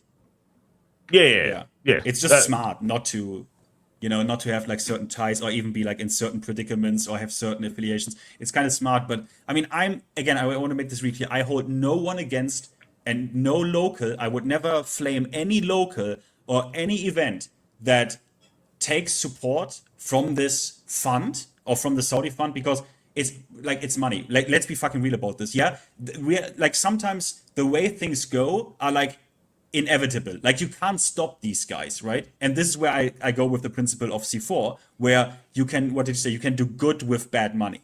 But at the end of the day, this shit is going to crash anyways. They are going to do this as an agenda. In 2030, they are out. Like 4 years down the line, 5 years down the line, these Saudis are no longer here. They are no longer not long term. So this is not long term. They don't care about this shit. So this is going to happen anyways. The world is not fair, right? So we can make the best shit out of it. And after it's going to crash anyways. It is. And then Evo is going to downsize again because they are not going to able to support this. No one is going to take this. They are making minus. They are making minus money. Yep. No sensible businessman, after they pump this up, is going to buy this and say, I'm not going to do Evo in Japan, Singapore, Morocco, whatever. Are you dumb? Like, of course not. It's a money thing. This reminds me of, I can't remember what year it was, but there was a year basically where Marvel put a lot of money into comics, and I was like, they ain't making money off of comics no more. This is like when the MCU was like kicking off, and I was like, they must be doing the comics to get the comic book fans to enjoy the MCU like people that don't read comics, because it tends to be the case that people that don't read comics love the MCU a little bit more than the people that read comics because they've got more criticisms about it. But the reason they put all the money in the comics and received and it was a money sink is because they got more people to care about the MCU. That's why there was so many comic book stories linking to the MCU version of stuff. And this is what Saudi's doing. It was a play. Yeah, they're not trying to make money from the FGC. They're just trying to get people more okay with Saudi. Yeah. Like, this is obvious. But they're not pulling the wool over everyone. Like, do you think, Finn, do you think anyone's like, oh my gosh, I didn't see this coming? I think we all know this. Well, I mean, no, but I think certain people are a bit, it's like, you don't need to worry about, like, they're not going to be our kings forever. Like, you don't need to be worried about that. Like, yeah, it's shitty now. Because they are so powerful, basically, because they have so much money, they can just decide to make the thing that you care about their plaything, really, right? And it sucks. It sucks. But it's going to be over at some point, and then we got the shit. Then we need to, you guys, actually more you, like C4, who's also a commentator, Yaya, you as well, Mike in the UK, like, you need to pick up the, how do you say this, the pieces, if it's over, when it's over. Yeah, I mean, there aren't many pieces to pick up in the UK anyway. There's not much going on. Yeah, Germany is also not, but pretty quiet compared to America. But yeah, I hear it, man. I hear it. I think, yeah, C4 is just saying something that has been, everyone knows it, just no one's saying it. They I didn't think they would be out so soon. Like, you lot are saying very soon, basically, like next 3 years. I thought maybe they'd stick around for like 5 to 10, but yeah, I guess this many Evos again, like, they might as well have the infinite money glitch from GTA. But what is it, like 9 Evos a year? At some point, they've got to reach to the bottom of the pocket. Eventually, they have to. I can't imagine how much money that's going to cost them. Like, I can see the whole TWT being at Singapore. Evo is a case of like, Bandai, like, that's easy save of money. We don't have to get an arena this time. Yeah, that's like a no-brainer. And it's like, well, people are going to go because it's Evo anyway. We're going to get people that aren't into Tekken probably watching our TWT, which doesn't happen when you only have your own event, right? I think I saw someone tweeting and said, oh, this is really bad for Tekken. I was like, I don't think it's that bad. Hence why they went for it. Because you want cross-pollination. You want your event to be seen by people that don't watch Tekken, because that's how you get more people into your game. Yeah, so, I think from a business side, it probably isn't. I think when they say it's bad, I think Tekken players are just like, our thing is like you were saying, it's a thing at another event. It's not the thing. Yeah. It's not your like mecca of Tekken. I get that bit. It kind of dilutes it a little bit in terms of, now we're like a fucking side event at a big event. How is that going to work? How's it going to work? Because you got the TWT finals going on. But I imagine a lot of Tekken players are going to want to enter Evo as well. I think they are like 2 days after, or like 1 day out, or like something like that. Wait, what was it? It set the dates there, but yeah, I'll need to check. Yeah, that's fucking weird, but it's weird. Yeah, well, I mean, sorry, go on, Finn. I mean, some of this Saudi stuff, like do you remember back then Gamers 8?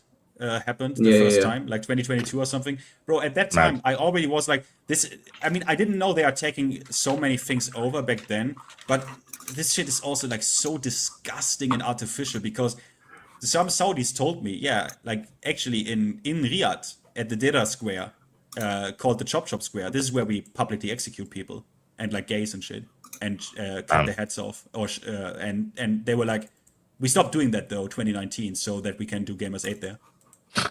Fuck, I'm not kidding. That's fucking it's bro. It's mortifying. It's cynical, right? It's cynical, huh? That's terrible. Riyadh was the place. They called it the Chop Square because they are chopping off fucking heads there, and they stopped doing it exactly in like 2019 because they wanted to do Gamers 8 there 2 years later. At least, and because if you're a tourist and you visit there, you don't want to see people chopping off heads, do you? So they do it somewhere else. Oh, That's crazy. That's not good. Yeah, that's mad. Didn't know that. Yeah, it's a bit mad. Yeah. It's All a bit right. mad. Well, we're gonna have to wrap it up there because I know C4's got to prepare for his other podcast, and I got to walk the dog. Yaya's falling asleep. So, or any final thoughts? I'm gonna keep it honest. I'm gonna be honest. I'm just looking at this routing because I'm fucking her up. That's all. So I'm like trying to, like, I'm actually sweating in this game again. It's been so long. So No, it's all good, man. It's all good. It's Friday. It's late. Everyone's tired. Yeah. Anything that you guys want to end on? Yeah. Play Avatar. If you mean source, trust me, bro. Just Google it. Literally, Saudis told me that, and I was like, "You are kidding me," and Google it. Hey, I'm gonna say this. All right. Hey, Saudi, if y'all want to make a new Bloody Roar, y'all can. I'm fucking around, but real rap. Just play Avatar. It's $30. If you don't like it, you can refund it. That's all I can tell you. You know what? I'm happy that you got a fighting game you're enjoying, bro. I'm watching people playing and they're having a good time. Even though I was trolling, I'm happy for you. I'll continue trolling. It's funny, but I mean, it's funny. I know. Yeah, I just sorry. Let me say this: the funniest shit about that this whole weekend is going, "Who made this game?" I'm like, "Oh, it's the Pony Dev." And they're like, "What the fuck?" I'm like, "Oh, now you see how this shit changed because it's not ponies." Wait, them fighter herds made Avatar. You shouldn't have told me that, boy. Oh my days! But it's now Avatar. It all makes sense. No, Avatar. I don't care. It makes perfect sense. As a matter of fact, did you see the game that I tagged you in on Twitter? You were at Evo at the time. You might have missed it. I saw it. I said, "This is on you." Bro. I didn't reply. I chose the high road. Get seen. While y'all in the chat slandering Avatar, go play Tekken, huh? Alright, nah. Y'all depressed. Yeah, y'all don't even got Harada no more. Yeah, see y'all in Singapore. Y'all don't even got your own building no more. Yeah, these guys play Virtufier now. You're talking to No. We not doing that. Building. Until there's a release date, I'm not letting you have that. Till I see a concrete release date, I'm not letting nobody have it. We're playing VF5. We've been streaming VF5 for the past month and a half. This is a VF crowd now. You can't hurt us anymore. Nah, I can't hurt y'all. Y'all did all this defending for Yujiro, and like I don't even want to play that shit no more. I'm on VF. When Yujiro comes out, I'll play Tekken. But for now, I'm not playing Bob, and I'm for damn sure not playing that damn kangaroo. So when Yujiro's here, I'll play the game. What am I going to play the game for? You put Kunimitsu in the game, couldn't care less. You put Bob in the game, couldn't care less. You do the Bob trailer just after the Bakunawa killer. I could not care less. And then the last one is wait. You don't like that? I'm alright. I'm sorry, bro. Do you know what? The Virtufied trailer made me realize that. No, do you know? I'm not gonna say that. That's in the stream, bro. Before you unnecessary. Get unnecessary. I won't let you end. Don't forget your roots. You are Tekken players. Hold that.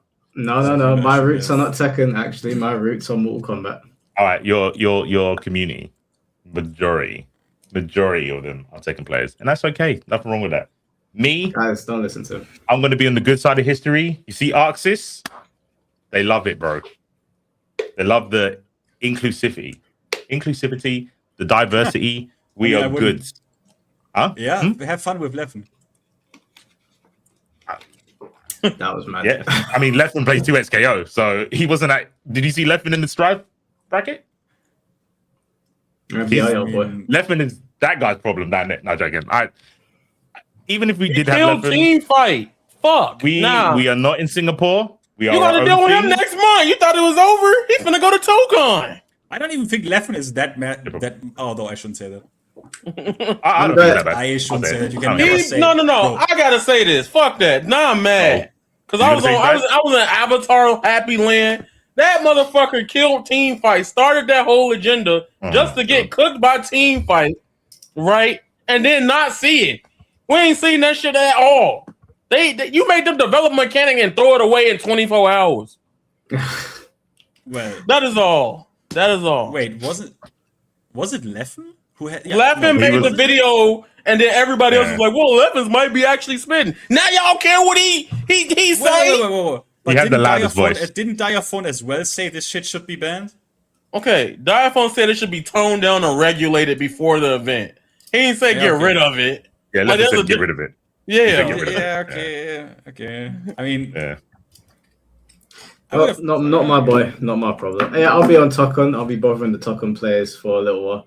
Oh, I like Tokun. I ain't got nothing bad to say about it. I've never seen anything on Tokun that made me go, ugh. So you're good. We got a world tour in Manhattan. Oh, I'm good. New York, I'm going to Manhattan. I can't go to Manhattan. Fucking Red will find me, bro. Why? He nearly got through the whole street without the reference. I had a lot of fun today. I thank you, Yaya. I thank you, C4, and I thank you, the host. Oh. Yeah, thank you, bro. I appreciate it. I had fun, man. Fun week of streaming. And chat, of course. Everyone in chat. Amy, I see you. Yeah, big up chat. Big up sorry, chat. the minions, MHM. The minions, yes. Apparently. Yeah. All right, cool, guys. I appreciate you being here. I'll catch you guys all very soon. In a bit. Pete. Oh, I'm gonna tune into your point. It's at 11, right? It's meant to be. It's Chrome though. It's on Chrome. For anyone who doesn't know, it's Chrome Alchemist, right? It's just that's his Twitch name. Yeah. No. Is it? Oh yeah. Sorry. Twitch is Chrome Alchemist. YouTube is Advancing God. Where's the chat most active? I think actually the YouTube. I'll get the link to one of his videos. Okay, cool. Well, I think you forgot Mr. Jamie 199 Avatar: The Last Pony Bender. Did you hear that? We saw that. Avatar: The Last Pony Bender. That's hilarious. Oh, and we get another one. Bushin Ryukat, $2. C4 confirm. Arxis finals will be in Manhattan, New York? Question mark. Yeah, the World Tour. Yeah, they announced it at Evo. That's pretty cool. I'd like to visit Manhattan. I will. It's the home of Versus, man. It's the home of Marvel. I have to go. Come on, I need y'all to come to America so I can show them the My Little Pony. I can show them like Tiganwa combos in person. Oh yeah, when I'm coming to America, I'll let you know. But if you show me My Little Pony combos as I get off the plane, I'm gonna be fucking pissed. That can't be my first experience of America. Me too, funny. I'm scared of America. Yeah, man. Everybody. That's everybody. We live here. Yeah, you're in Chicago. Shit, I'm good. I'm not scared of nothing, really. Yeah, I'm good. It just means. Oh yeah, you're scared of sprays in my game. I agree with you at the end of it. No, let's not turn into enemies now. Excuse me. If I showed up with an actual pony, My Little Pony, I'm gonna make a My Little Pony fight stick. That's what I'm gonna do. Wait, what? You're only hurting yourself if you do that. You're only hurting yourself if you do that. It's okay. Go goon on Yaya. We'll see you soon. That's crazy. Chat is a bit mad. I got you, man. All right, guys. I'll catch you in a bit. All right, guys. What's wrong with Chicago? It just seems scary. That's it. I'm gonna come to America at some point, though, definitely. But yeah, that's the stream for today, guys. And I will be streaming next week. I should have a pretty cool stream set up. I'm just trying to get it sorted out. Should be on Monday. And yeah, I think Monday or Tuesday.